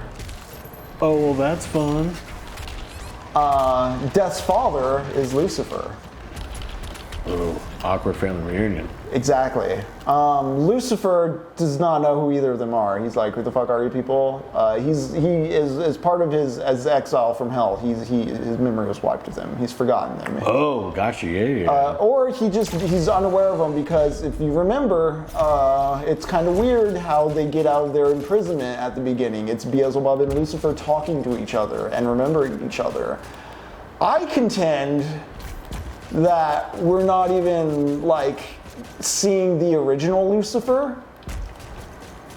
It's like a memory that sort of willed itself forward, which is also kind of why instead of it being a whole person or whole angel, he's more of like a conceptual being. Gotcha. Just like the memory of, just like the pieces memory of the memory Lucifer. of. Yeah. Okay. This is kind of my own fan fiction. This is my own interpretation of the text. Yeah. That's kind of fun. But yeah, God destroyed Lucifer, and what remained in the void is what Lucifer and Beelzebub remembered of themselves from talking to each other. They're pure nostalgia. They're not real. Dude, they really are tulpas. Yeah, they don't like Lucifer doesn't remember anything about death and sin, which is why he was about to kill his own son. Mm-hmm. Further credence to this. So, Sin is his daughter. His daughter and the mother of his son. Whoa. Now, a lot of like cringy essayist summaries you find online will be like, oh, this is like a weird thing going on here. Isn't it so weird and like old-timey and like this is just symbolic of like rot or something. But here's the thing. The reason Lucifer is Sin's father is because he thought of her. She sprung from his head when he was still an angel in heaven. The seed of angelic resentment was just there, and it was so strong that it birthed this being from his head. From his head. This is, again, another one of those, like, within the head puns. The psychology of it all is here. Sin is born from the head. It begins with a thought. Yeah, exactly. Death hasn't even really been created yet. But Satan becomes infatuated with Sin, and he takes her in a non-consensual way. I don't want to say words that will get us banned or anything like that, but it happens. He's obsessed with sin, and because he's obsessed with sin, it bears death. But here's the thing: he doesn't know he got Sin pregnant. Like he does the whole thing with Sin. He doesn't realize she's pregnant. Does the rebellion, memory wiped. He never knew that he had a kid on the way. He would have been there for the kid if he could. He just didn't know what happened. Probably not. You know, like Because that kid's awful. Death is just a hungry, hungry baby and a lustful baby. Death ravages his own mother. Death consumes everything, even Sin. It makes no exception. It doesn't discriminate. that's gross. And so the reason like that Sin is behind the little portcullis at the beginning that she opens when she's like, who's out there harassing my son, is because she's keeping herself locked up from her son. Like she doesn't want to deal with her kid either. Which again, very funny. just like I don't want to do any kind of classist projections of like any kind of underclass thing. Milton kind of might be doing something like that though here with the mom who doesn't want to tend to her child. Gotcha. Yeah. She got too much. I'm having too much fun recounting this. I keep failing the secret encounter. Not even Lucifer winning in custody court. Yeah, exactly. Yeah. But so God didn't even know that Sin was pregnant with Death. God was just like, hey, I know I was mean to your dad and kind of obliterated him from heaven. Sorry about This that. is awkward for all of us. As a consolation, you want a job? You can guard the gate. Like you get to guard the post and be on your own and guard this post. And she doesn't know she's pregnant at the time, so he sends her on the way to this post. And while she's there, she has a kid, and the kid's just a monster who keeps trying to eat her or ravage her lustfully. Gross. So she locks him outside. Gross. Until Satan comes knocking. Satan fights with his kid. Where am I going? What am I doing? I don't know what happened. There's a lot happening in that moment. Right. And anyways, so the immediate obstacle of this whole plot is that Satan wants to exit hell, and he has to get through these two. He has to get through the blowjob brothers. He's got these two hobknockers blocking his way, and he's like, "What the fuck?" And he's like, "Oh shit, one's my kid, one's my wife, and also my daughter." It's just like the wrestler. He doesn't want to deal with any of it. Speaking of, I always found that scene borderline hilarious in The Wrestler when he like storms out on his daughter in the middle of all their problems and she's like crying. It's been a while since I've seen the movie, but do you know what scene I'm talking about? Yeah, vaguely. It's when he finally like is like getting the full actual scope of like the unhappy life his daughter has, and instead of being a father who's like, I'll be here for you from now on out, he just walks out. Yeah. That's the tone of this scene for me. But Satan's like, okay, how about this? You guys let me go to Earth, and you guys can feast on everything down there. This is how sin and death are introduced to the mortal realm. Because Satan's like, hey, how about you let me through the gate and I'll let you feast on everything on the other side. And they're like, deal. That sounds awesome. That guys. sounds awesome. We hate it here. And he gets to go through. And something interesting to know is once he goes through the gate, he's not just at Earth. There is then time and chaos and night and the void and darkness and all these kind of primordial concepts he has to navigate through. And it's kind of like an Uncharted level. Like he's just weathering all kinds of storms. But as he's weathering all this shit, this is up until this point unnavigated territory. It's explained that when God like kicked them all out of heaven, it was literally a fall. Everything fell from heaven to the layers below. The earth was not yet made. There was chaos in the void. Below that, there was hell. So when God threw everything in the trash, he kind of polluted chaos and the void. And so time and chaos and these other entities out beyond existence, they don't have a favorable picture of God either. There's a lot of forgotten trash, and there's a mess he didn't clean up after.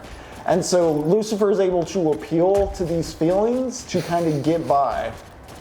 And as he's navigating this territory, his daughter wife and his son, Death and Sin, follow, and they're kind of building a bridge.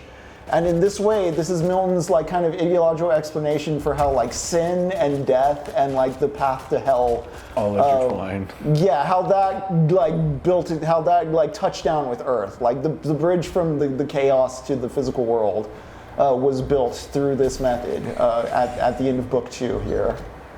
And then, right as Lucifer navigates all that, he finds his way to Earth and he sees heaven. You know, he gets a little glimpse of heaven in the distance, Dark Souls style. He sees a place he was at one point in the game and he's no longer there, but he was there at one point.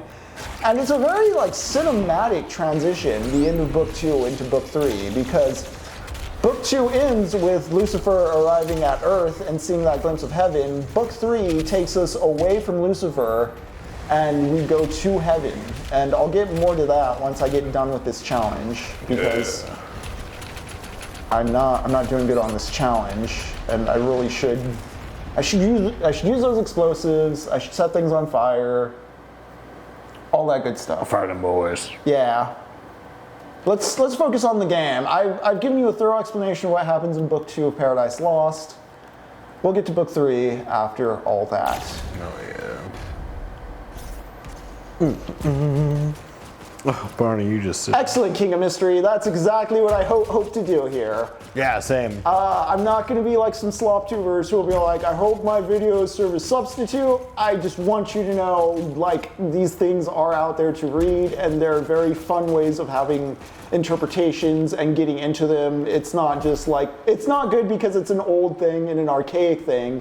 It's good because it has big words. It has ideas that are still relevant to this day, and honestly, I really think there's a Coen Bros movie to be made out of Paradise Lost. Oh, that'd be kind of tight. Just in kind of like the ironic sense of humor it has. And that's another thing too, is like this sense of irony and character building and structure. Shakespeare was doing this in his plays, but Milton does it in a prose poem style that really presages the novel. And in a lot of ways, contemporary screenplay cinema type shit as well. Again, the end of book 2 is very cinematic in the way Satan sees a glimpse of heaven, and then we transition into it at the beginning of book 3. Yeah. I was going to say a question. Can you move those barrel or those giant balls? Probably can. Okay. Heck I'm yeah, not using my new shotgun enough either. Oh, you know? It's that bad boy. And so I was like, get those near those 2 big boys. Your big red balls, you know? Big balls, big balls. I do at one point before going into book 3 want to just reel back and talk about both the order of the speakers in book 2 and the hierarchy of demons introduced in book 1. I'll do that right before break probably, because it's going to require some not playing video games. Yeah, that's fair. All right.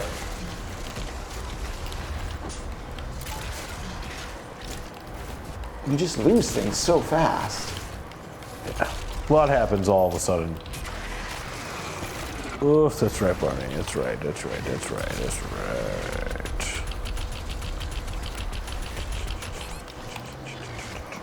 I chainsaw someone, you know? Okay. Failed. Almost died. I think I just need to kill those 2, too, which is a pain. And the way I'm just damaged now. God. I was told there's a fast travel you eventually unlock. I was not finding that. Right? Like, I remember saying there was a fast travel. I'm like, I've never used fast travel in this game once. Oh, nope. No. Gave up the challenge segment for the platforming segment. Couldn't do either. No. And it's already 9:26. What a slog. All right. You know?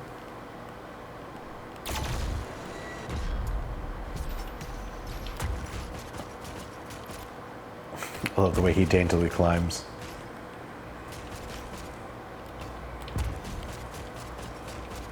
This Doom guy has like toddler hands. It's very like... Yeah, the way he's grabbing, very baby. Yeah, Big, it's definitely giving baby. Big baby. Okay. When the Nelk boys did their thing with BB and Yahoo for like the next 3 days in my head, I was like, and the Nelk boys with the power to Nelk. The big baby thing just reminded me of Action Like Now, which if you're a boomer millennial like Jacob and I, you know exactly what we're talking about. Yep. If not, I apologize. It's millennial cringe. Deal with it. Yeah. Can't help it. So, I'm old and I love it.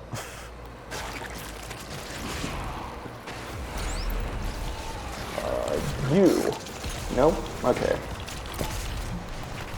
Set things on fire. Nice. Get some armor.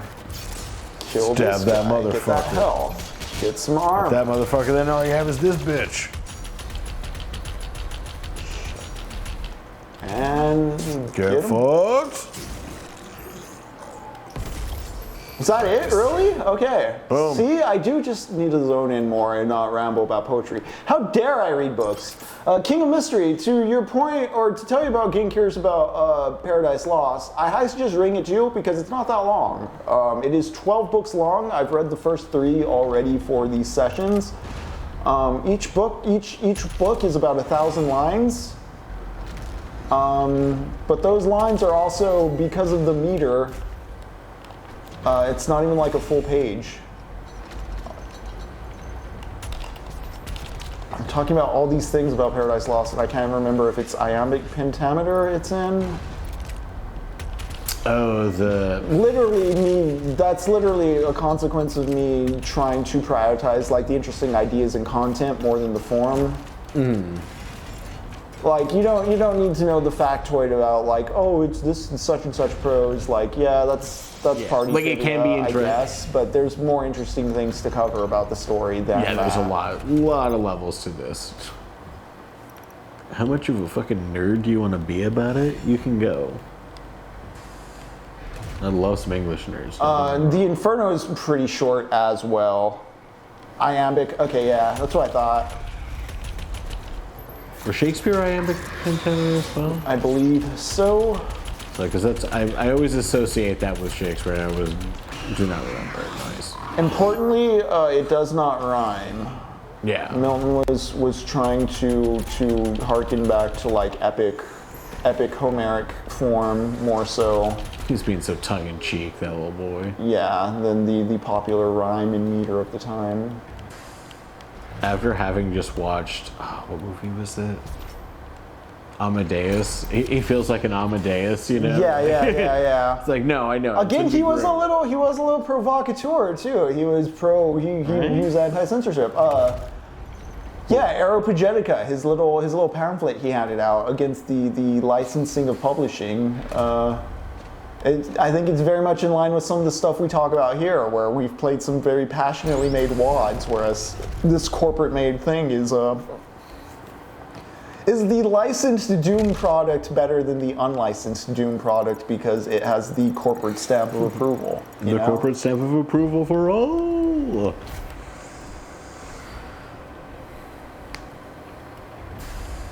I need to open that somehow.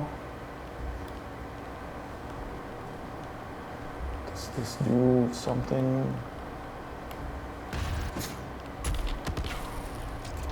What is this crack? Barney is passed out right now, and it's really cute. Beautiful. I'll post that in the Discord. I suppose too I've covered enough of book 1 and 2 to save book 3 for next session. I don't know how long this game is going to take me, but I kind of feared I was going to have more. It was going to take me longer to read Paradise Lost than it was do sessions. Oh yeah, like do the different beats. I was like, is this going to take me 12 to, like, if I do 6, this will take at least 6 sessions, 2 books a session, something like that. Yeah. No, I don't know what I was thinking there. I feel like I got to do something here. Did I miss a text explanation for what I'm supposed to be doing? Did I miss a textplanation? A textplanation? Yeah. Oh no. Go back this way. What? Those things are so annoying. Yeah, they're the most annoying. And they're like There's only there nothing to like get in your path. Yeah. Yeah, they're the worst enemy. Other than the Marauders, I hate them.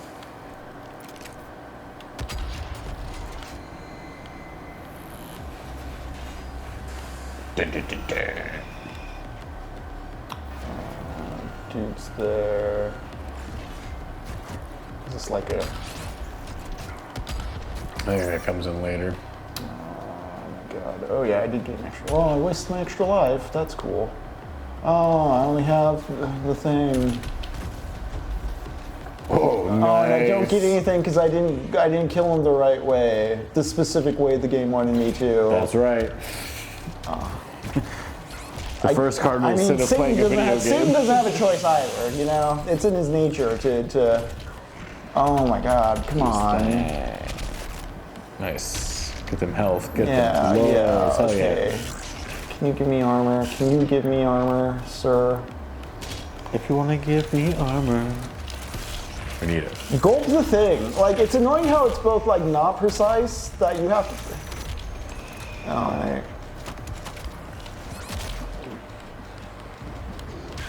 Weird. Okay. Bop it. Push it. Pull it. Tug it. Bop it. Just touch it. Just touch it. Just touch it. Just touch it. Bop it. Bop it. God Twist damn.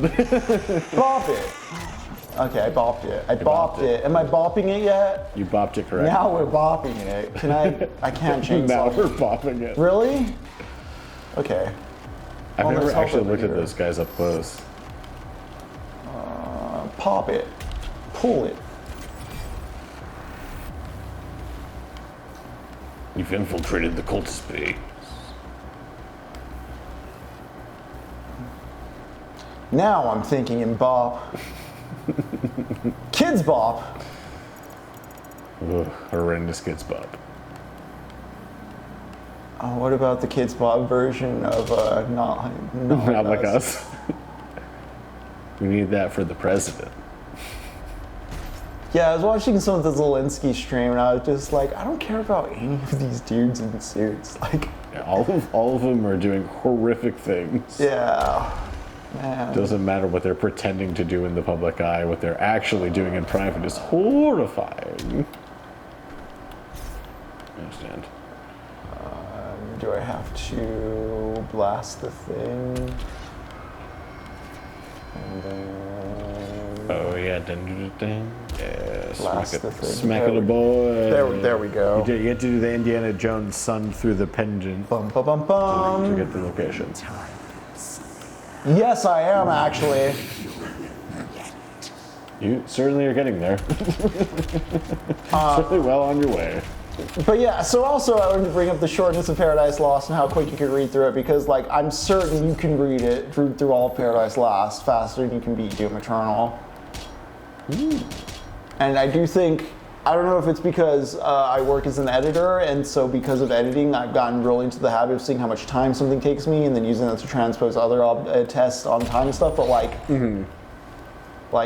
guys, just think if you've invested 80 hours in a video game, think of how many hours of reading you can invest in with that same time period. I know, Dude, yeah. I know the Pavlovian hooks are different, but just consider it. Dude, and there's so many good books too. Yeah, you've been This listening is to a- Jurassic Park, right? Dude, yes, I just finished it. It was great.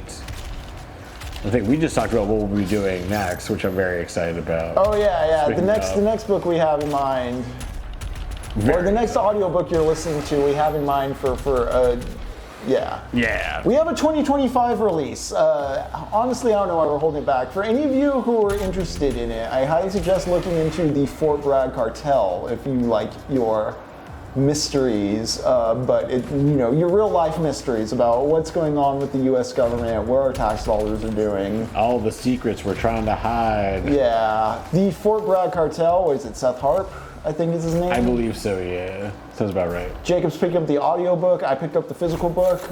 We're thinking of games to pair it with because it seems like material worth looking into. Certainly Ties something we're both into kind of the interested in. militarization of video games and what American culture presents the military as versus what it is. You know, if we do the game we're thinking of, we should definitely do the movie Funny Games as like a companion watch. Feels a very good tone. Oh yeah. And similar message in a different delivery. I do have to see which old dude sounds the best reading Paradise Lost. Yeah, I'm sure there's Yeah. different readings of it. That's another great thing about Paradise Lost. So the Inferno, I'm familiar with like the Ciardi translation. I have it right here. Yeah, John Ciardi's translation, which is a bit more modern, but still keeps the rhyme.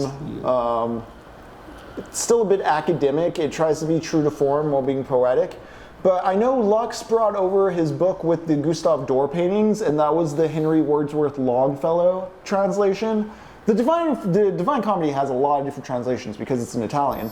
The good thing about Paradise Lost, and this may be me just being, an ignorant American, is that it is in English. It was written in English. The intent is for it to be a work of English literature. Oh, gotcha. Yeah, so not much lost. So like all the puns and psychological stuff and internal theming, it's all there as Milton intended when he dictated it to his daughter. That's kind of part of my fascination with the document, actually, is for how old it is, how powerful it still is, and how much it still reads. Yeah, right? It's like the True King in Yellow. Yeah, seriously. You can read old Homer, but you're always going to be reading a translation of Homer, which there's going to be a lot of fun when the Nolan Aussie comes out. Because what the intent is much more obfuscated by translation, whereas with Milton... For us English readers, it's right there. It's right there, yeah. That's an interesting, because I think that was the one, or the Odyssey was one where there was like the woman who was explaining like the difference in translations from like the men doing it. Emily Wilson, yeah. That was a fascinating kind of like. When Christopher Nolan's Odyssey was announced online, and people were talking about different Odyssey translations. Hers are more recent, so they're kind of in the cultural milieu, but also she had put out an Iliad translation, which I picked up. I have yet to get to. But I know people were roasting excerpts from it without understanding that her translation was trying to be as direct and literal as the Greek is. Yeah, like and a lot of people's conceptions of the Odyssey is far more flowery because of like older Victorian era translations. Gotcha, trying to make it sound better. The Super Adventurers Club, like little dandy men trying to sound like big boys. And we have our big brains. Like to show it through our writing. Yeah. What am I doing here? What are you doing here? What are you showing me? What's that? No. That's the way I came from, right? I think so. Yeah. Looks like there's a jumpy wall on this. There's a challenge thing. This giant fucking demon. What are you showing me? I thought there were going to be more block puzzles in all honesty, but then I realized most of the blocks you can only punch in one direction. So again, instead of it being a figure your shit out, it's bop it. Yep. Push it. Do this.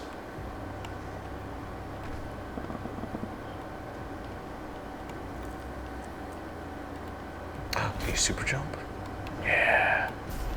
Or does it just immediately shoot you up? There's probably somewhere I got a boost to that I'm not picking up on. No. Infiltrate the cultist base, I say. Is there like a... Can you go by... Oh, okay. There's some climbing spots on the walls. Yeah, I went up that way already. I guess I didn't go that way. Right, because then there's also this swing pole, whatever. Well, see, I keep clicking the stick into boost, but it's O button. Oh, yeah.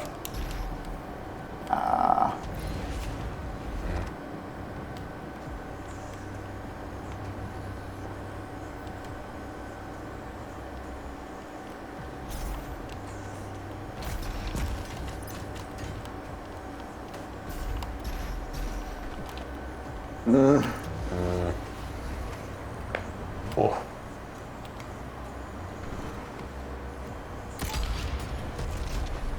It's not shoot thing. No.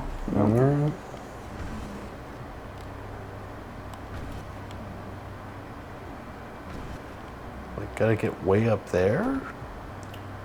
I gotta crack this wall open with... So you're probably gonna knock that bitch over. Right. That's what I'm assuming. Yeah. Fuck, man, it's been It really has been a minute since I've played.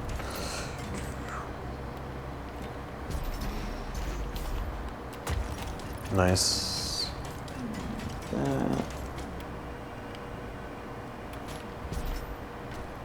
So this is where I came earlier when I swung that block and freed it.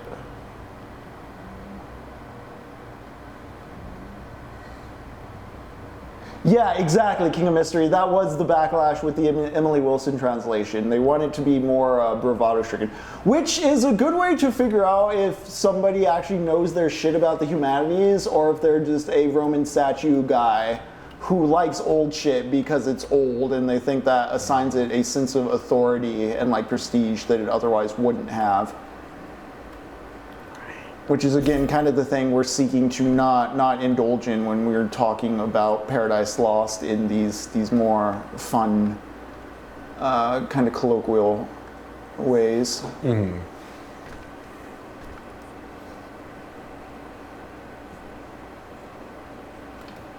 Also, I'm interested in how Nolan's going to end his Odyssey, because the Odyssey famously invented the concept of Deus Ex Machina, but it is not what you think it is.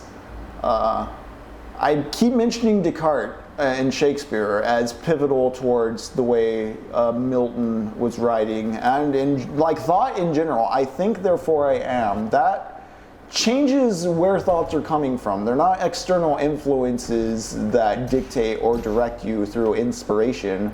You are the one thinking. You are the one doing it. That sort of like, it was a radical change, and there's a reason that, you know, Descartes remembered in philosophy for that shit. And so in earlier works, as I was saying, like with Dante's Inferno, Virgil is symbolic of the concept of reason, and Beatrice is symbolic of the concept of love. Understand the concept of love. Ugh. All right, no, what am I supposed to be doing with this fucking jump, though? So in the Odyssey, right at the end, what happens is the parents of all the suitors, the family members of all the suitors that Odysseus killed, they show up at Odysseus's father's house, because Odysseus is just like, by this point, he's back. Everybody recognizes him again. He goes up the hill to see his old man and just be like, "Hey, Dad, I'm back." When he gets up there, the family members of all the slain suitors show up, and they're like, "Hey, dude, you killed our dudes, and we don't like that. We want revenge." And Odysseus is like, "I can kill all of you." Straight up, like just like I can do this. Like he knows he can do it, and I mean you've seen him do it with you know the actual suitors. Damn, I missed some secrets, did I? I'll get back down that way, I guess. I'm sure I really need those Funko Pops. Right, where is this? Where is the fast travel? Where am I? I'm legit stupefied by this right now. And here I am going out Paradise Lost territory talking about the Odyssey instead of trying to reason out, what do I do with this hell? You shoot him in the eye, shoot him in the head. Damn. Yeah, I'm like, did I miss a prompt telling me what to do? Or is it just not apparent? No, wait, what are those? Are those two skull things up on top of there? Back behind you. It's like the two columns on either side with skulls. Anything to do? No. Oh, night, Josh. Good night, Josh. Enjoy some delicious food. Boris, so this is like, if you guys want to do this, we can do this. I can kill all of you. Like, it's not a problem. And at that moment, Athena drops down from the heavens, and she's like, "All right, Odysseus, listen up. You've overcome everything Zeus has thrown at you so far. You know, the Cyclopses and Scylla and Charybdis and all the tortures Poseidon has subjected you to, you've survived." And Somehow. Zeus, and up until this point, you know, Zeus has let it happen. Zeus was like, okay. You've suffered enough. You've done all your things. You've paid your dues. Like, Zeus is cool with it. Everything's cool. But if you cross this line right now, all the peace that you've worked your way back towards and earned, if you cross this line here, everything you've done will be in vain, basically. This is the point too far. You've gotten your revenge, you secured your home. These people clearly will be murdered by you. Like, you're Liam Neeson and Taken. Like, they're like nameless mooks. You're going to kill them all, and it's just going to perpetuate further cycles of violence, and nothing's going to get resolved. Like, you're just going to keep causing problems. If you choose to do this. This is what Athena tells Odysseus. And yeah, Athena's an external goddess, but is an abstract concept. You can in ways interpret this as Odysseus coming to a point where he has to reconcile with himself. Do I keep killing, or has this been enough? And he chooses to stand down, and because he chooses to stand down and show mercy, the suitor's families stand down, and everything's resolved.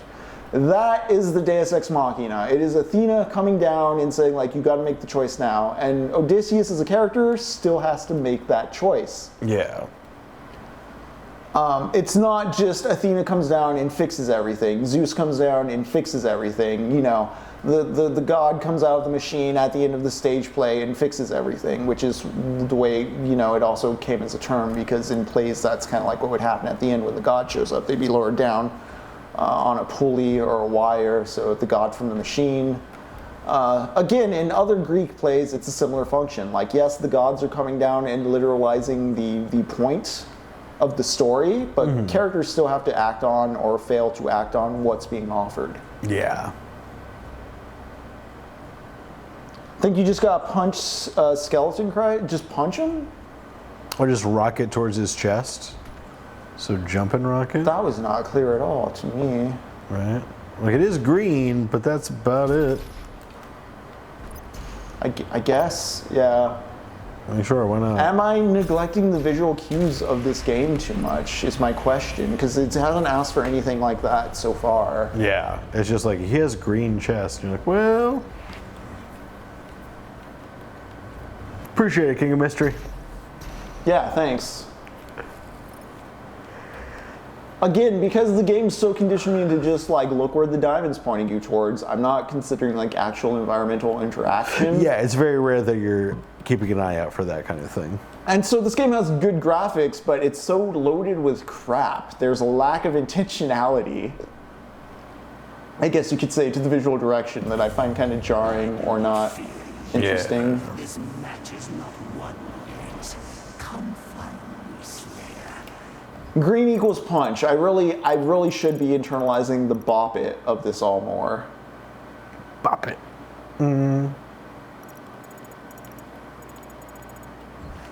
Dude, a skeleton Christ that had 4 arms would be pretty tight.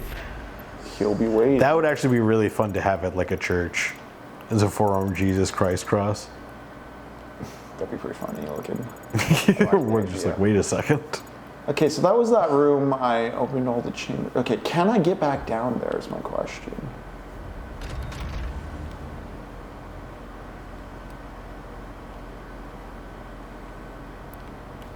I'm not alone on everything.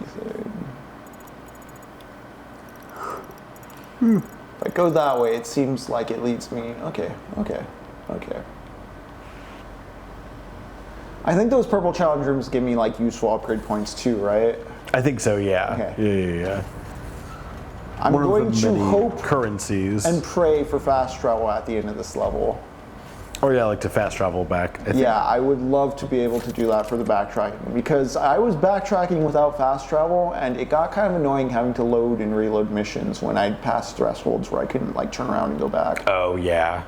Like too many menus to go through, too many loading screens. Thank you so much. Give me my giant coin, thank you. What's my currency at right now?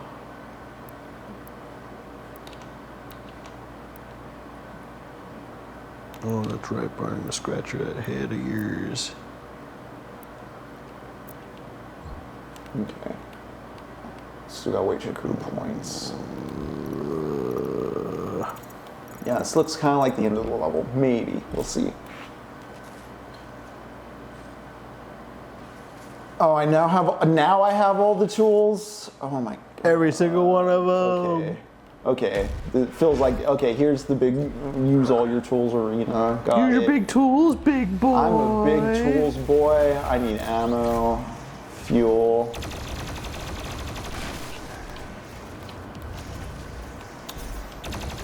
Do love when the music kicks in, though. I mean, honestly, I like the mini music a lot. The battle music has all kind of washed over me so far. Oh yeah? Yeah, it kind of feels kind of samey or drowned out. It doesn't really hype me. I haven't really identified like a melody to hum, I guess.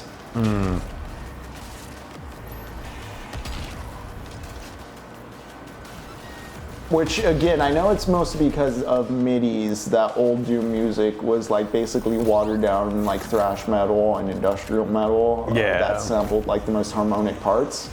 But I kind of prefer that to this cinematic like soundscape, because the cinematic soundscape is trying to always be on and in the background, whereas like, I don't know, the background music of Doom needed to be like catchy enough to where you didn't get annoyed while navigating the maps. Yeah.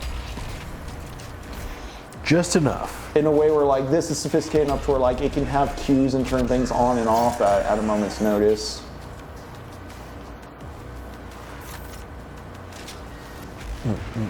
Yeah, the actual sound effects of combat are kind of something to do with it too, as King of Mystery is pointing out. Yeah.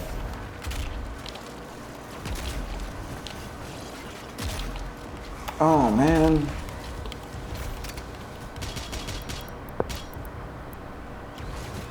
Never stop, never stopping. What? Oh.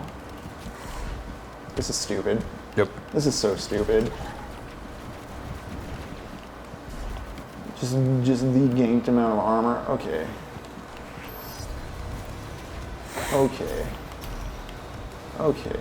Now let's jump up to that armor.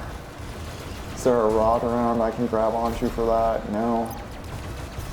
Why is it up so high? Why even care? I'm just gonna, just do this. There you go. What am I trying to do here?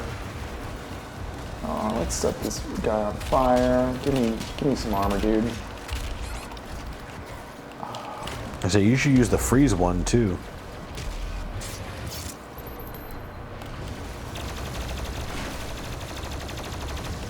Ooh.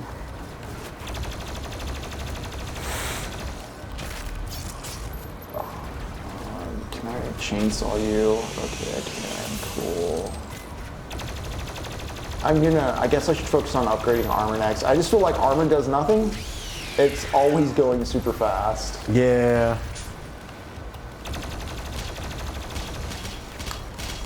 Okay, the plasma gun is effective in a way that I feel the other guns aren't in their default state. Yeah, it's definitely And like the super shotgun, honestly, like for what I've used it for so far. Yeah, they're like the more powered guns of all of them. I should use the meat hook more effectively, considering I like hook shots. Yeah. It's great for moving around the map too. Like, I was gonna say, you have to hook it into meat though, right? Yeah. Yeah, I think so. Yeah. Like, there's not like hook shot panels on the wall. I can just take. Okay. Yeah. No, it's gotta be a Okay. demon, but. Oh my god.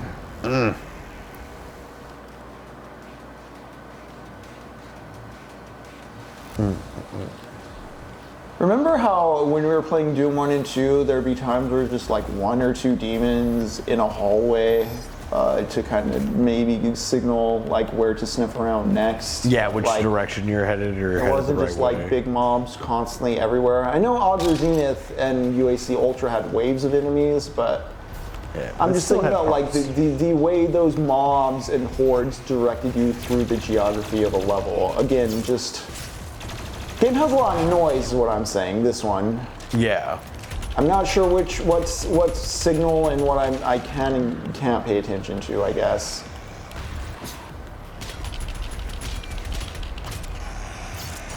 Yes.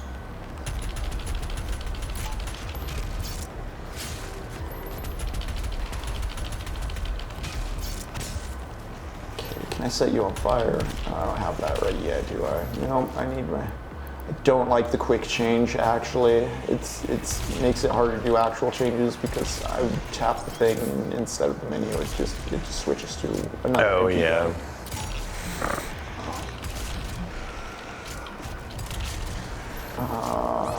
I need to... Oh yeah, I need to use this to escape more.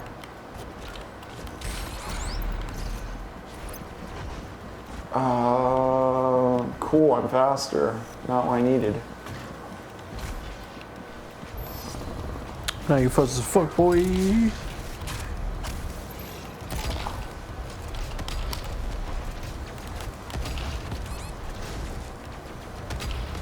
God, how many rocks does this guy take? And 4 in this economy? It's insane.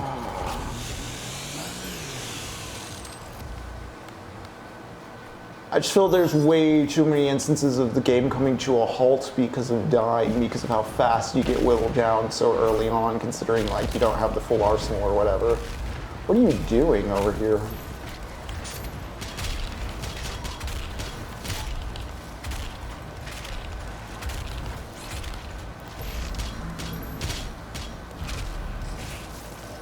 Nice. Okay, give me all your resources. Chainsaw you, wait for the recharge. Nice. Put you up. Wait for the recharge, sets them on fire.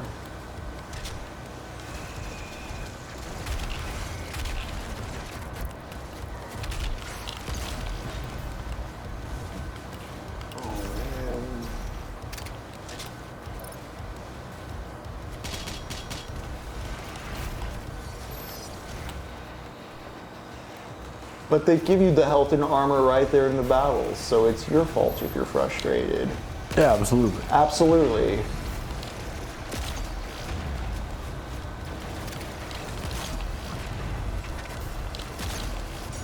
I hate that tautology.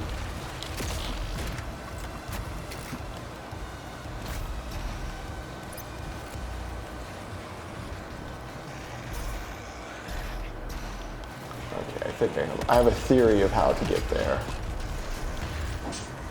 Nice. Did I set someone on fire? I thought I set someone on fire. Oh well.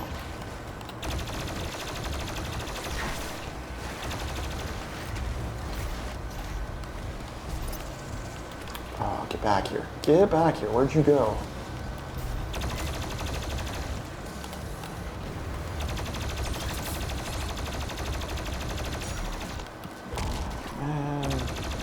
What was that?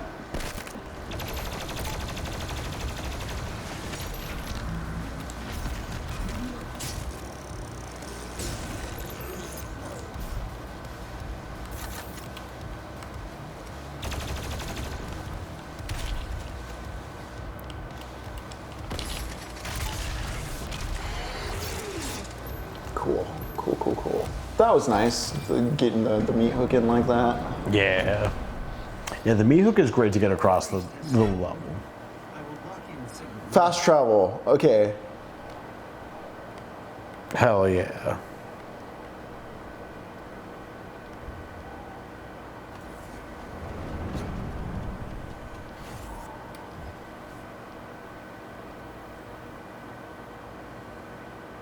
Square, show fast travel. Okay, okay. Nice. Okay. Hell yeah.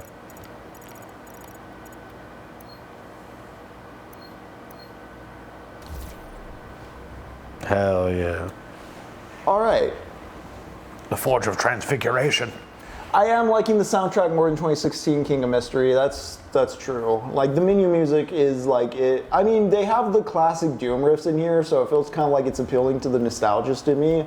But Yeah, it definitely gets those, but yeah, I do like the look of it more than 2016 too. I am here for secrets. a secret. I see a secret. Okay, I think this one's free. There we go. Oh, which cheat code was that actually? I do Sense of like the armor? cheat code stuff in concept. Where do you check that? That I don't know. Challenges, maybe?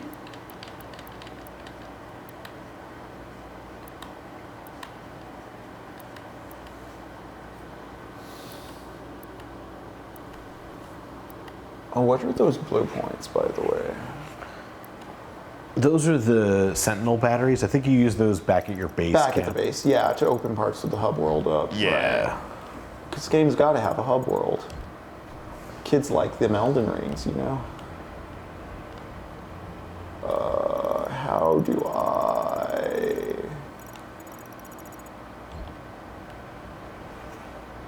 Okay. There's a secret back this way.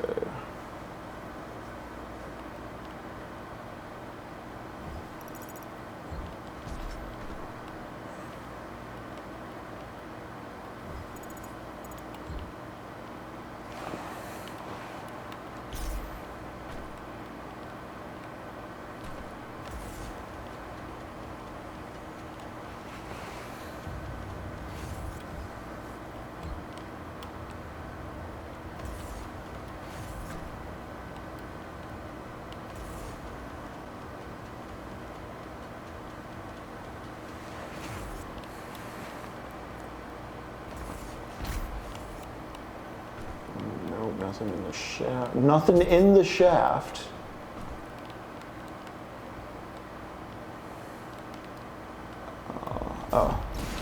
Oh. I was overthinking it. Oh, Funko Pop, yeah. Funko Pop, you did it.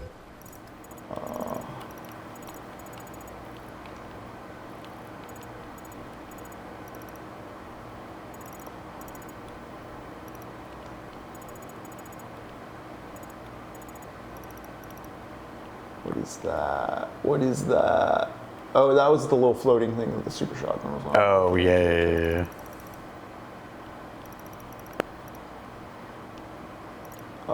So there's a thing it looks like I missed. What is that? Where's the legend? Okay, so there's a Sentinel battery over there I didn't get, I guess. A lot of those Praetorian suit upgrades, that's good. Alright. The key. Challenge there. And something else I'm just like straight up missing. Haven't gotten any bucks in the Pretty good sized map, too.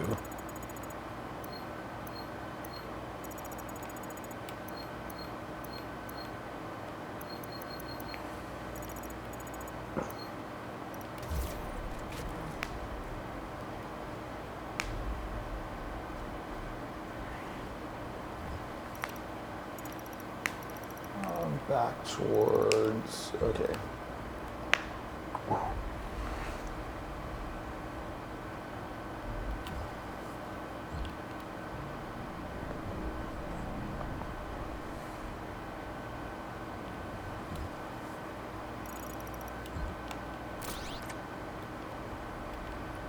Oh, up there, okay.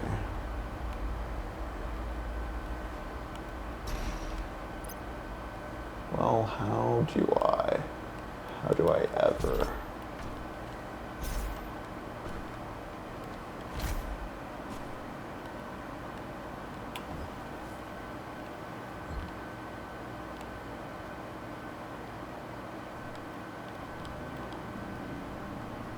Oh.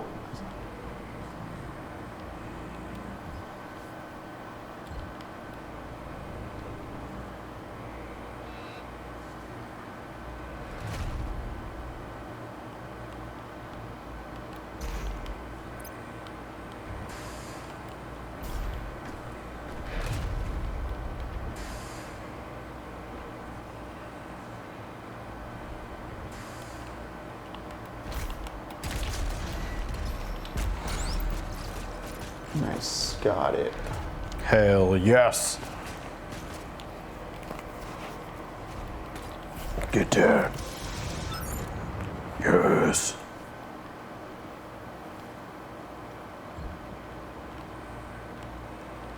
Okay, but how do I get to that other place? That's a good question. Oh, hi, Bunny. Yep, you just want more pets. You just lay there.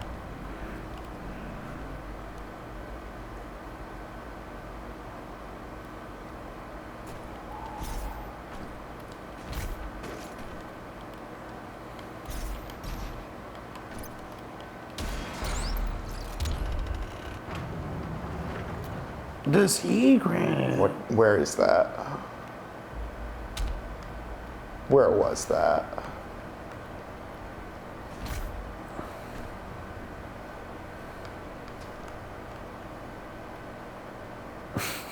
Oh?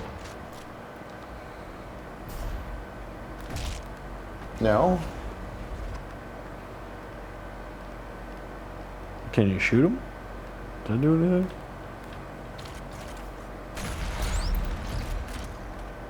Nice.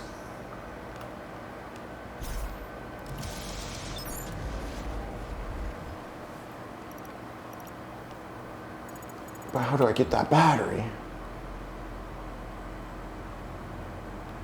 Oh, okay, you just gotta open up that door.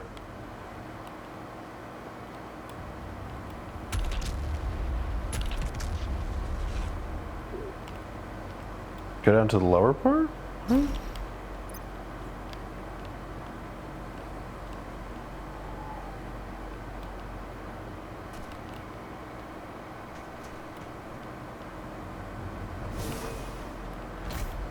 Yeah. Okay. Nice. Got that battery. What else? I think that last secret's just that purple door, huh? Probably? Probably just that. Okay. Yeah.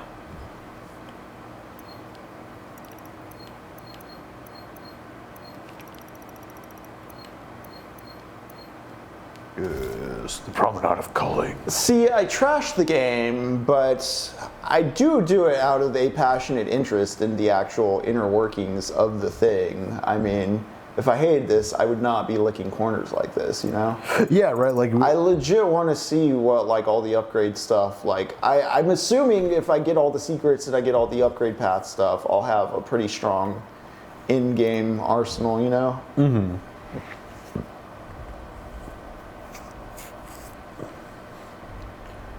How do I figure this out? Or did I just bone this when I solved this puzzle? I feel like if I boned it, I'd be explicit with it.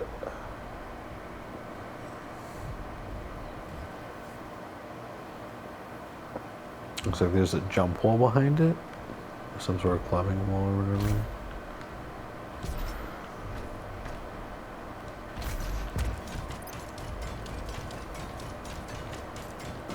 Toddler hands.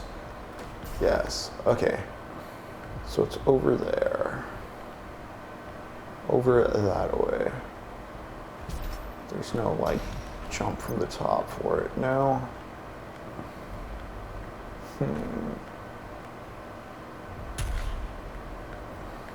Can't shoot through the door at it. Looks like there's some way from below. Right. Oh, yeah. And there's like a lower wall portion below you too? Yeah, interesting. Okay. Okay, yeah, so maybe instead of going up, you're just going down below that guy. Hey, there we go. Nice, nice. Oh, that's a... Yeah. Damn. There's something I'm missing there.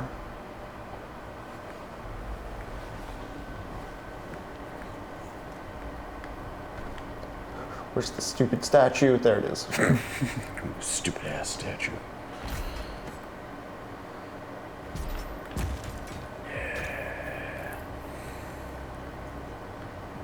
There's something I didn't see last time. No, I have to make that whole thing? Yeah. All right.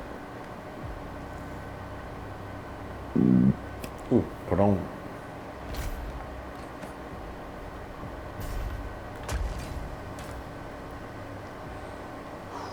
Can I physically do that right now, or is there like another ability I need to get? No, you should be able to, but I think it's got to really time the jumps. Okay. I think it's maybe jump, like push, jump, push sort of thing, you know? Okay. Like interchange them. Okay. Maybe. Let's just get game over. Let's just get game over doing this.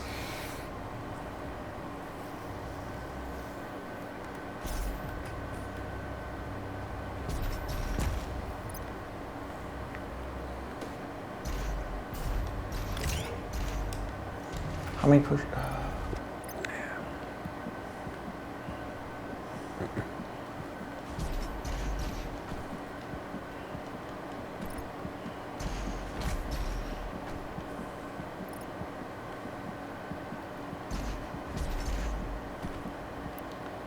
Do I by chance got any suit upgrades that affect the jump?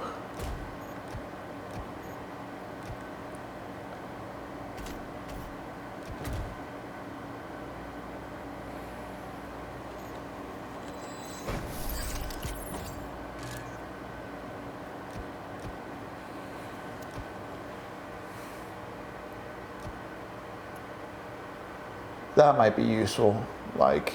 Oh yeah.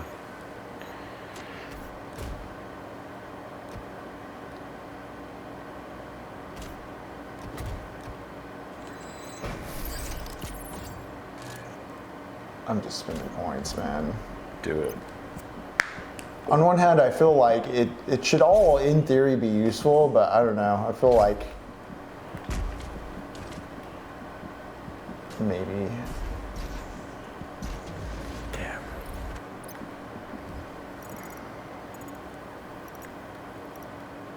It's taunting you. Yeah, I was like, I want to maybe just beat the level for now. Ooh.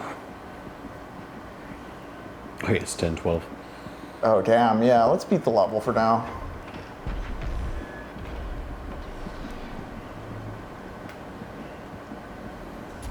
Oh no, the super sled. 7 out of 18 combat, 2 out of 3 challenges. Okay. All right.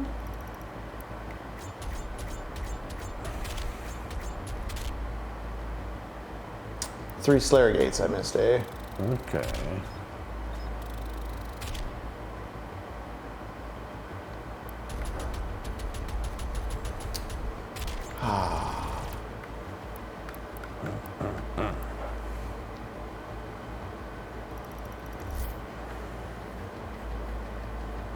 Doom Hunter Base. The hunt for the priest of the Arctic base has brought you to the Doom Hunter Research and Excavator facility where the final showdown will take place. Knowing he must face you, he's reconstructed an old enemy as his sentry to protect him. Defeat the Doom Hunter and the priest will fall. Classic. Oh, and this is my health, eh? This is my health.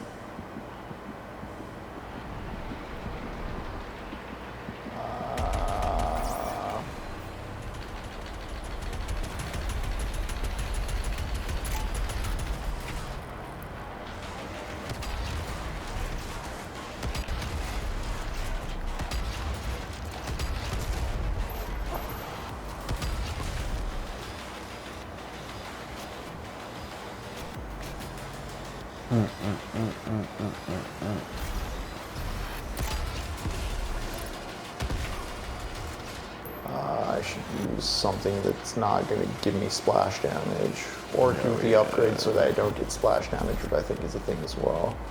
Okay, where's the one missing dude? Congratulations, you've rendered every combat encounter the exact same thing. Yep. Someone says do this now. Alright.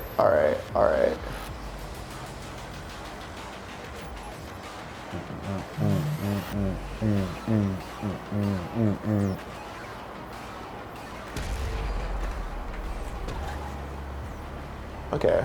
Hell yeah.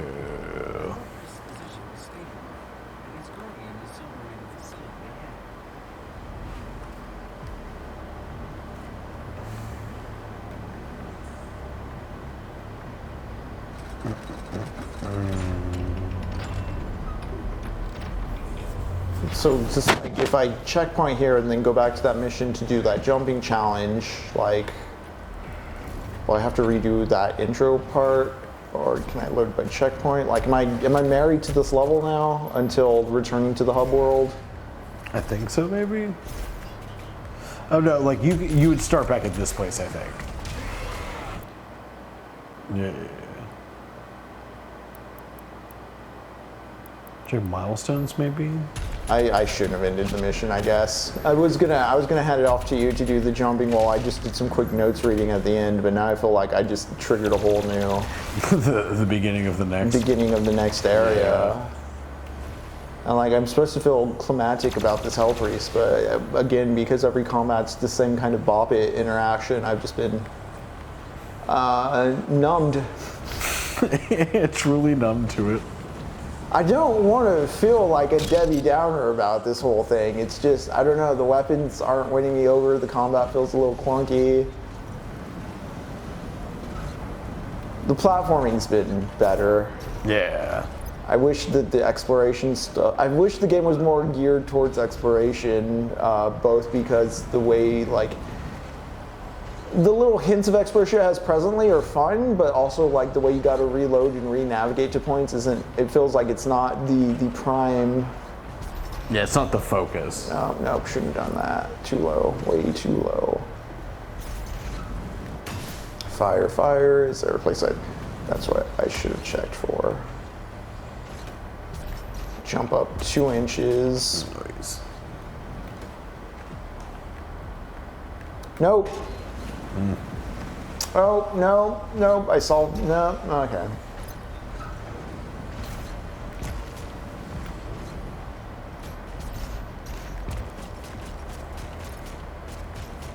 Just doing the thing every few, okay.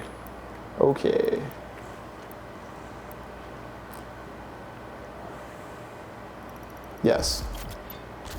Hell yeah. Yeah.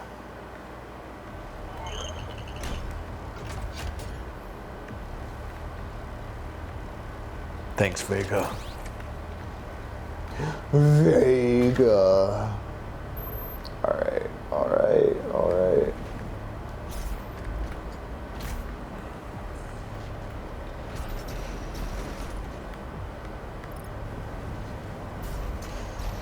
No secrets up here? Okay. Oh. Yeah.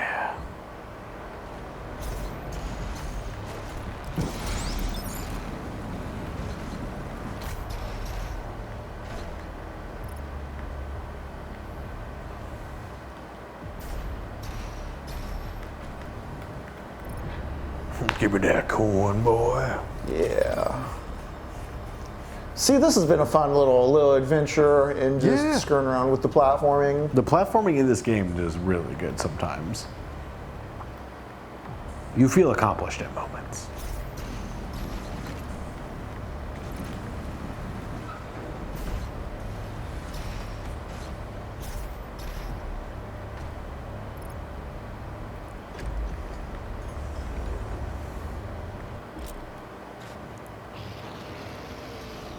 Interesting that the Pinkies come after the Revenants and the Mancubi. Yeah, right.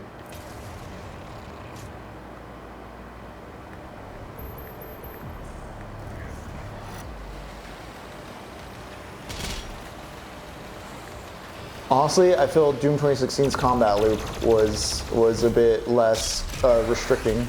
Yeah. Yeah, I really want to try it. I've had it for a while, I haven't played it yet. Oh yeah, the Hell Knight's already too. True.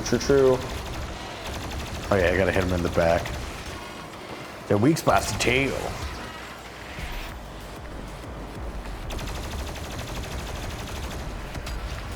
Shoot him in his dick. There we go. Finally, a useful power. Yeah.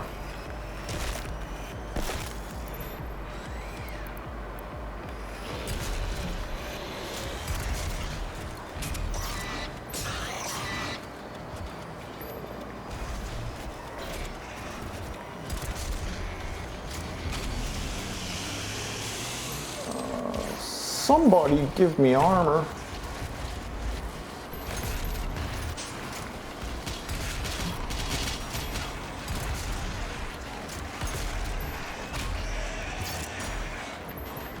Yeah, I'll prioritize armor upgrades next. I think I'm good on health for now.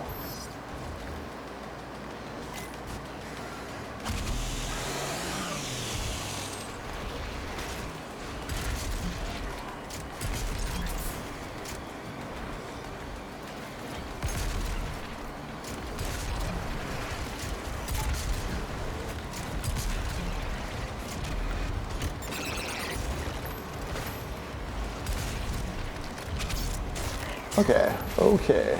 Nice.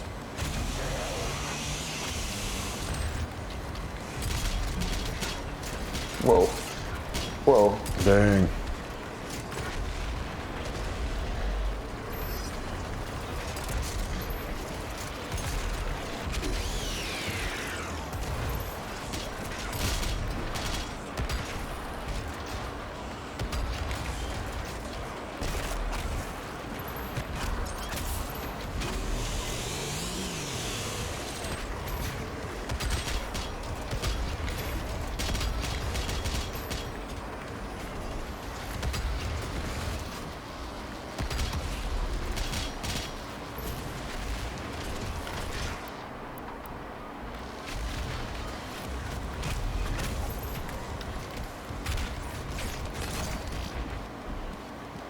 Where can I go? Where can I go?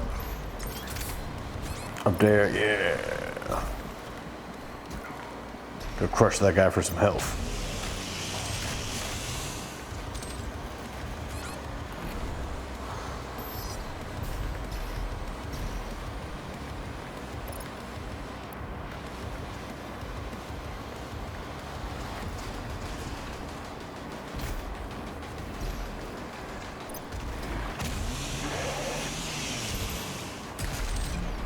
Nice.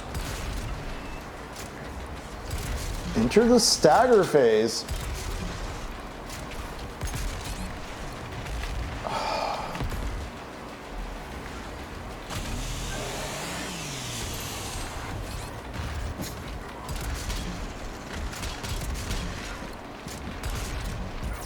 I don't like Hell Knights in this game. Yeah. I don't like Hell Knights are not good in this game. I'm gonna get kind of not my doom about in a moment here, but I'll go on that ramble in a second. The way they act is just not what Hell Knights are to me at all, in my estimation of what like a Hell Knight's character is. I'm used to them being big, hunking, slow guys that lob projectiles. Oh yeah. The way they're like a constant like sprint at you thing in here is kind of annoying. Especially Yeah, because they're I like feel like berserkers. none of the weapons have like a stammering power to make them stutter. It feels like they're just gonna keep running at you and pressing you. And I get that like I'm supposed to like not stay still, but like it's a very annoying pressure. Yeah. It's not like the smaller enemy pressure where you can stagger them. It's not like the pinkies where you can just step to the side of them. I get that you can kind of use the O dodge. Oh my god.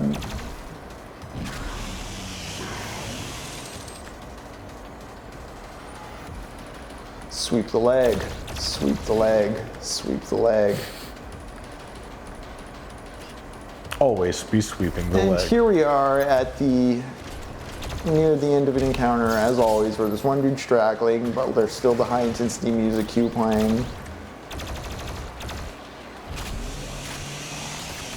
Fucking final jiggy piece on a Banjo-Kazooie level ass feels.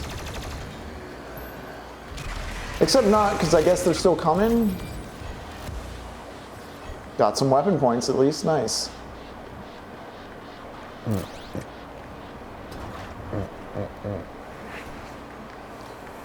I just need to know, did it checkpoint proper? Check the load saves? See if it'll actually give you a thing. Yeah. I think next time I hit one of these diamonds it will. That seems to be the kind of standard. Yeah.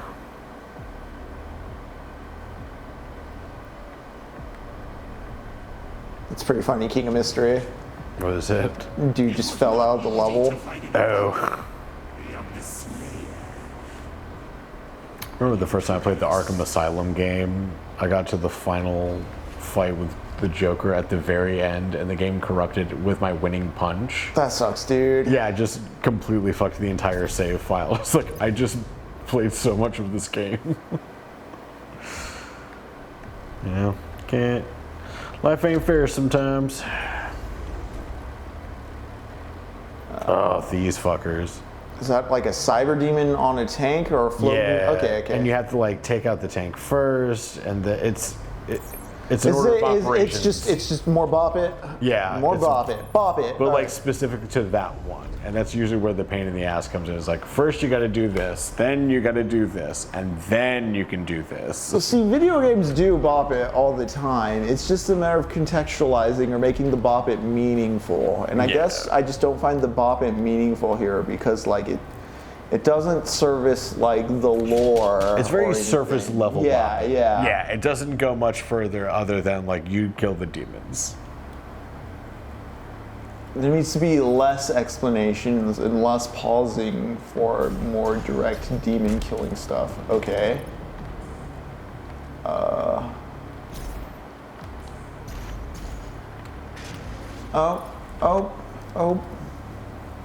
Ugh, Bernie. Ugh, stinky little dog.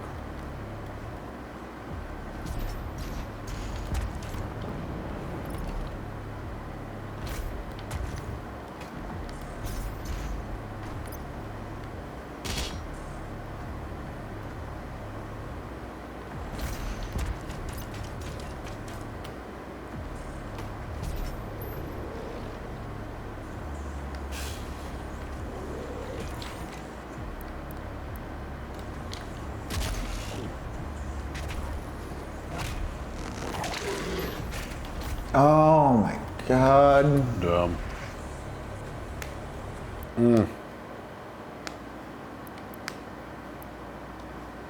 I'm just curious. Yeah. Okay, load checkpoints right here is good. Good. Perfect. That means we can pick it up there next time because I kind of don't feel like doing this platform part right now. It is 10:28. Unless Jacob, you want to try in the last few minutes to do this platform part? I want to talk through some notes on Paradise Lost really quick. I'll give this I just want to bring up, since we've been real quiet about books in this back end, some stuff I noted in book 1 and 2 that I may have not gotten through before we move forward with book 3. Big thing to note is the structure of Paradise Lost is such that the first 2 books, they explain what's going on in hell. The next book moves up into heaven. You know, if you were to look at it in like kind of a Shakespearean 5-act structure or a screenplay structure, it's kind of, you go to hell for the first act, heaven for the second act, then the third act, the meat of the play is the Garden of Eden. The big middle section of the book is in the Garden of Eden. And then, after the fall from Eden, there's kind of a big section where Adam is shown kind of the future and prophecy of man and just kind of like what man is fated to endure and suffer through time. That's kind of your 4th act. And then your 5th and final act is we see Satan get turned to snakes. Oh, dang. Yeah. Turn to the snake, okay. Something that I don't think I brought up at this point that I do want to bring up and we'll probably talk more of when we get into book 3 is another Homeric feature of Dante's Inferno is that Milton invokes a muse. So Dante in Dante's Inferno, the start of it, Dante's just there and he just starts telling his story. You're not really given a reason or an explanation for what's going on. Dante's just like, I was sad. And then a leopard, a she-wolf, and a lioness chased me into hell where I met Virgil, who was like, it's okay, dude, I'll show you the way. And then they start going through hell. Milton does something Homeric where he invokes the muse, and he asks for the muse to explain to him the fall of man. So he's getting like divine word, divine message. This is just an interesting note in the structure and kind of what kind of is a feature of epic poetry that the Divine Comedy does not feature, which Milton is calling back to and making use of. Beelzebub is referred to as his nearest mate. I just want to bring that up in regards to their relationship.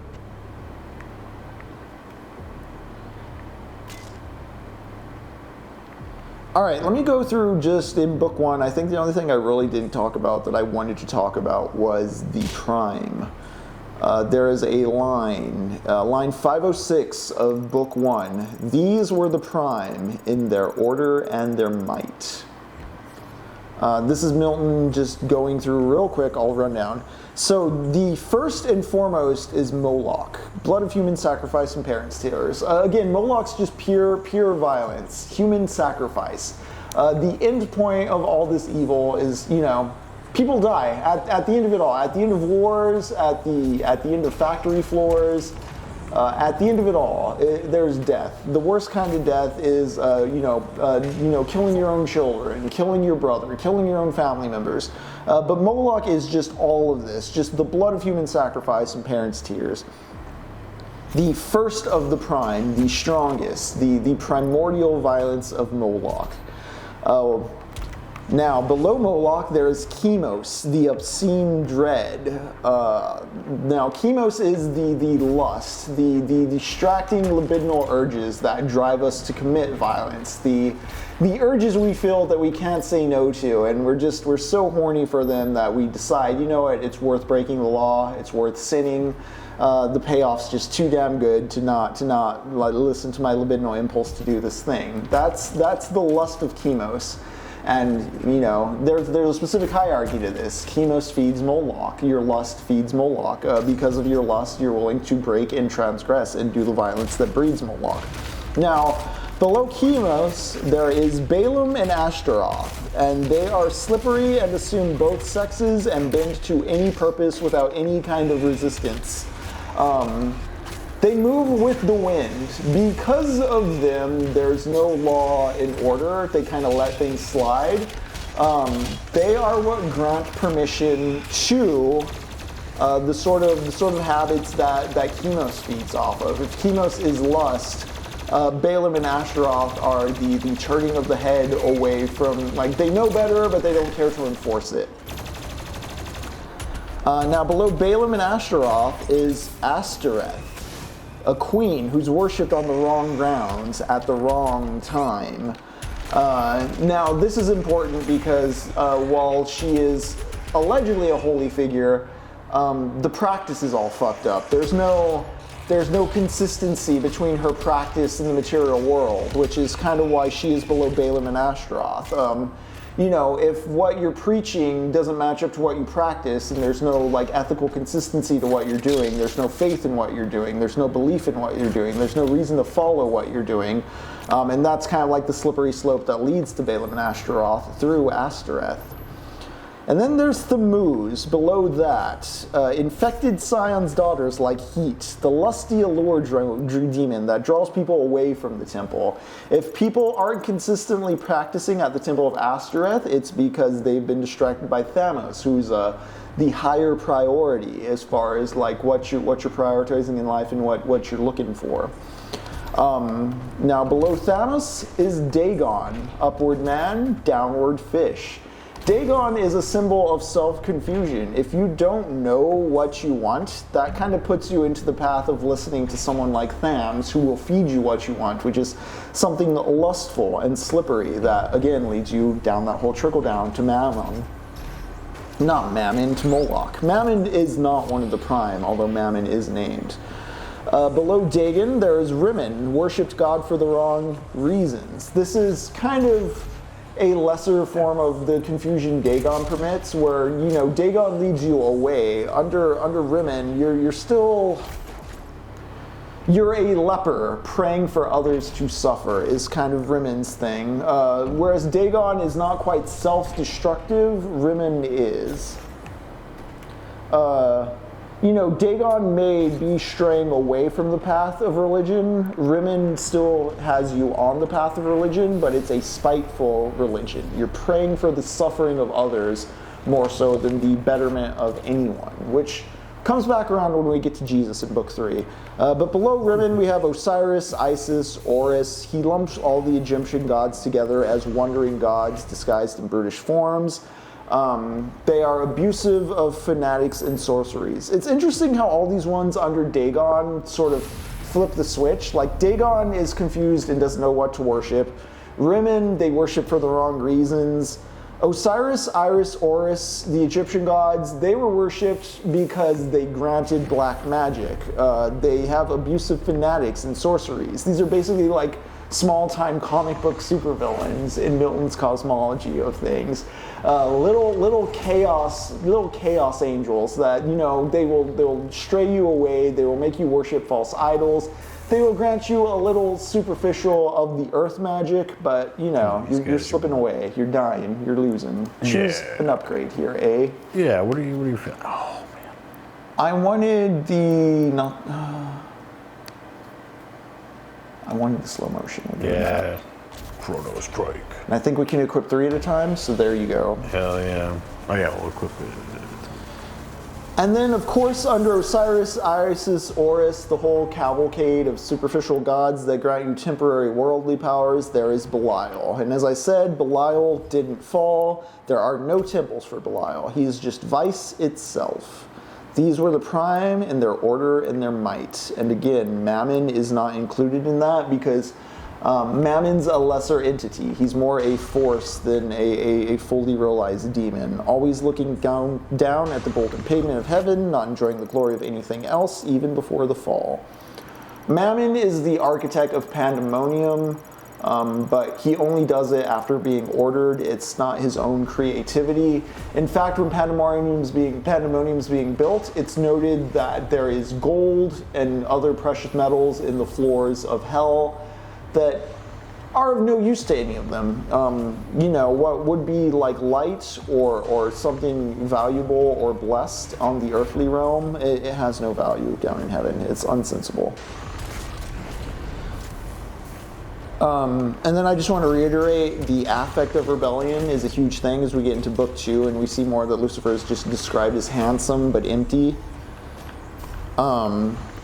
The affect of rebellion, we need to shuffle, we need to hustle, we need to keep these demons busy.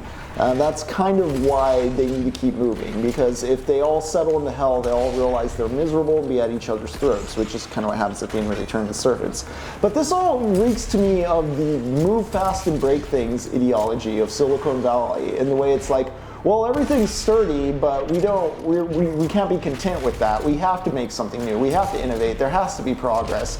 There has to be new capital. There has to be a new flow of income. Forever. Yeah, and this is why people read into Milton some anti-capitalist, anti-industrialism stuff, because he's very critical of kind of like labor or toil without point or sincerity.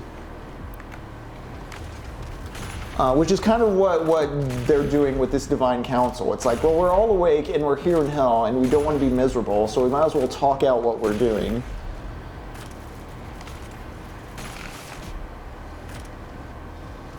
And so, yeah, then we go into the divine council. I brought up Moloch, I brought up Belial.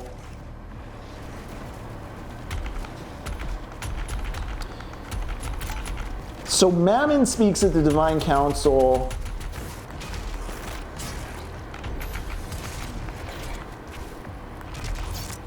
And Mammon doesn't want to go back. That's a big thing. After Belial speaks and says we can make light of all this, Mammon sort of follows him and goes like, yeah, there's no point in going back anyways. Remember, Mammon's always looking down, always dissatisfied with what's going on. So Mammon's very easy to talk out of doing anything or talk into doing anything. Because they have no self-direction of their own. Mammon's kind of the one that goes, yeah, guys, I like what Belial's selling me here. And then, yeah, I brought up that Beelzebub's the one. Yeah, Mammon's also the one who's kind of paranoid and like, well, we can't just stay here. This has to be a torture, right? We better do something about it. And of course, there's Beelzebub. I brought up the whole irony that they all see this place as hell. The bastard.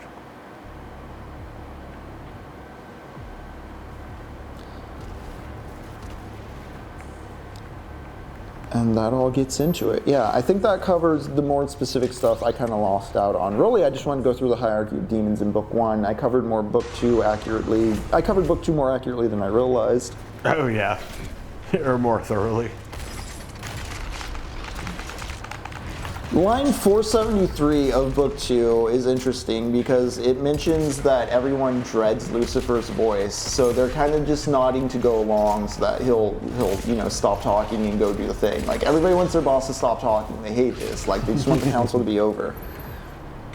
Which is funny because as soon as the council's over, they all go off to their own little personal torture chambers in hell. Yeah, it's like, what are they really getting from it after? Yeah, the line wandering, the phrase wonder is used a lot, like people are sent wandering through hell on their own, and it's a torturous and individualist thing. What is causing that giant shake in this? There we go. Now, the wandering thing's important, and I've noted this, that, like line 560 of book 2 is where it highlights the pondering of free will and fixed fate that some fall into all alone. When they all wander off, it's described as being lost in a maze. They can't find their way. They're all confused. It's ironic that the book will guide us through this maze. Lucifer himself makes his way through it. We're going to go out of chaos and into heaven. Sort of like following Milton. Milton's providing us the light. Milton's providing us the way. All these extra dimensional beings, they're lost, they're confused, they have no idea what they're doing. They can't find their way out. But we, as literate readers, gifted with eyes on the inside, can glean from Milton's insights where we're going. I already mentioned the speedrun of the Inferno, Sin and Death. Line 733, while Sin and Death and Satan are all fighting, I just wanted to note that his wrath he calls justice.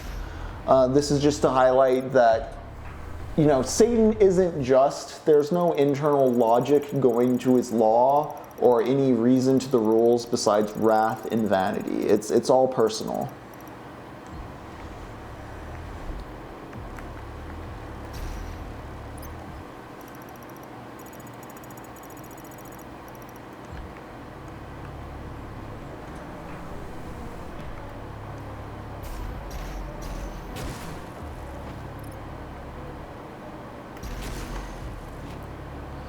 I talked a little bit about like God basically throwing them out of heaven through the void into hell, like throwing away trash. This is again why night and chaos and chance in the womb of nature, perhaps her grave. This is how Milton describes the wild abyss, line 910 of book 2. But because they've been kind of cast aside as well, again, they kind of acquiesce to letting Lucifer follow through. It is pretty funny too, because when Lucifer comes across night and chaos and chance, they're all described as beings older than he. Lucifer plays up this kind of like, I'm just a small guy defense, like, hey, I'm not here to spy on you, not here to attack you, I'm just a little dude on my way through. If you'll ever be so nice, I'm not gonna litter this place like God did. I'm everybody's favorite, I'm just a little guy. And a cool line, I think Knight says, this is line 1009 of book 2, is havoc and ruin and spoil are my gain. In the night I am real.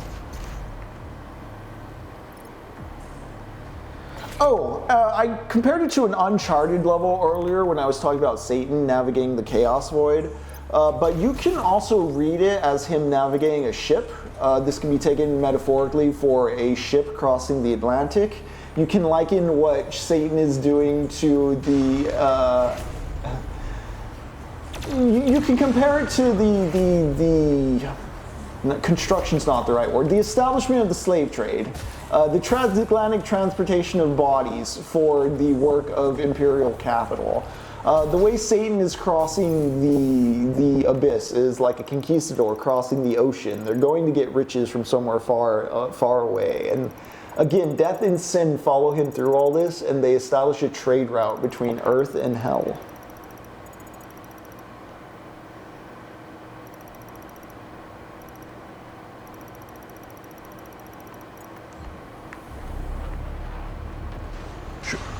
But yeah, that's I think that's the last of my book 1, book 2 notes covering things I may or may not have said. I do want to bring up, we watched Seconds this past weekend, the story of a aging man in 60s America who decides to trade his life away, fake his death, undergo a sci-fi surgery that turns him into a younger man, in this case Rock Hudson, and he goes and parties in California, but eventually like the haunting memories of his family catches up to him.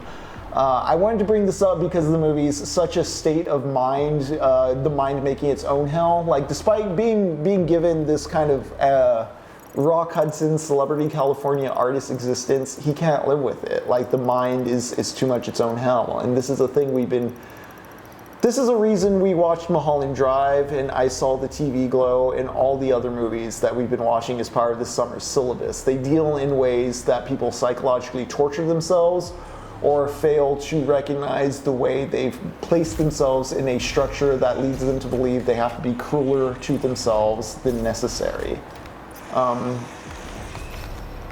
Which, in our current time and place, I think we all feel a little doomerish about society and feel kind of curious about what we can do to not be such nihilists in a time when everything seems so fucked up. Which is why, you know, meditating on the concept of hell this summer seems fitting. Yeah, unfortunately. Unfortunately. A little better and better. But, I mean, Milton was dealing with changing and volatile times. We are dealing with changing and volatile times. There's something comforting in the reassurance that human behavior has been mapped before. It's not necessarily that these things are going to stop the next big calamity, but hey, it helps us make sense of it. Yeah. On the subject of movies, I haven't brought up that the next movie we're going to be watching on the Technopoverty Theater this upcoming Sunday is Mad God, the stop-motion masterpiece from the past, century, decade, past 10 years. When did Mad God come out, Jacob?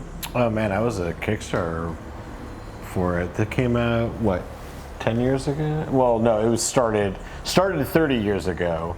Came out 10 years ago. Yeah, so Mad God is the magnum opus of, is it Phil Tippett? Yep. Phil Tippett, the stop-motion special effects guru. He's incredible. Done special effects. If you like any 80s, early 90s blockbuster, you've probably seen his work and you may not even know this. Oh yeah, you have Ed 209, Raiders of the Lost Ark.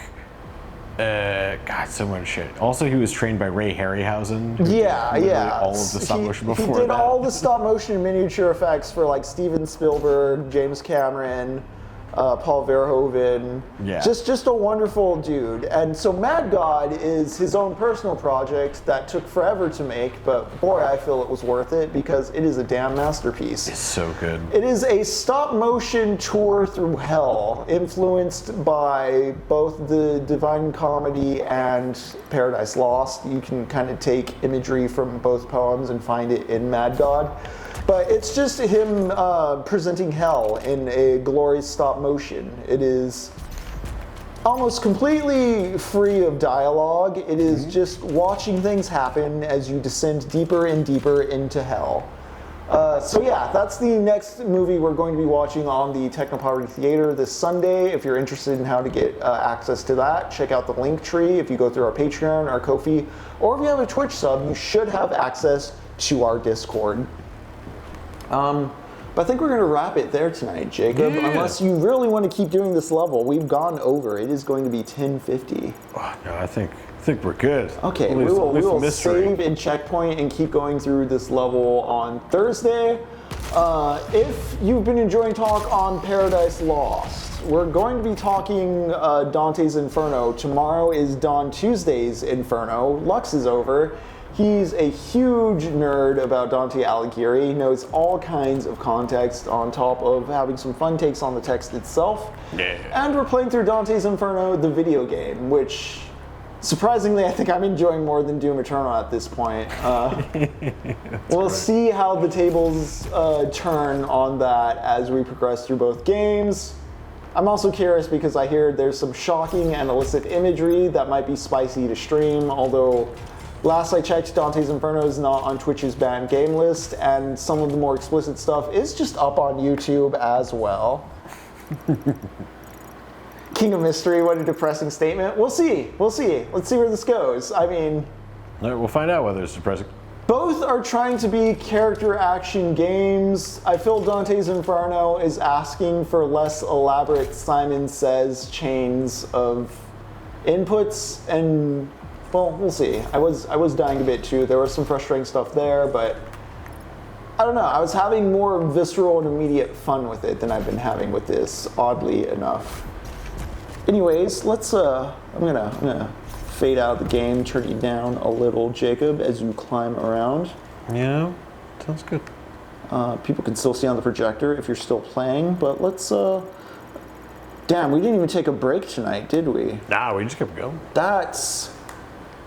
Oh man, I don't know if that's a good call. I don't like the precedent we're setting with that, but thank you all for joining us tonight. This has been Techno Poverty. I'm Henry. And I'm Jake. And y'all take care.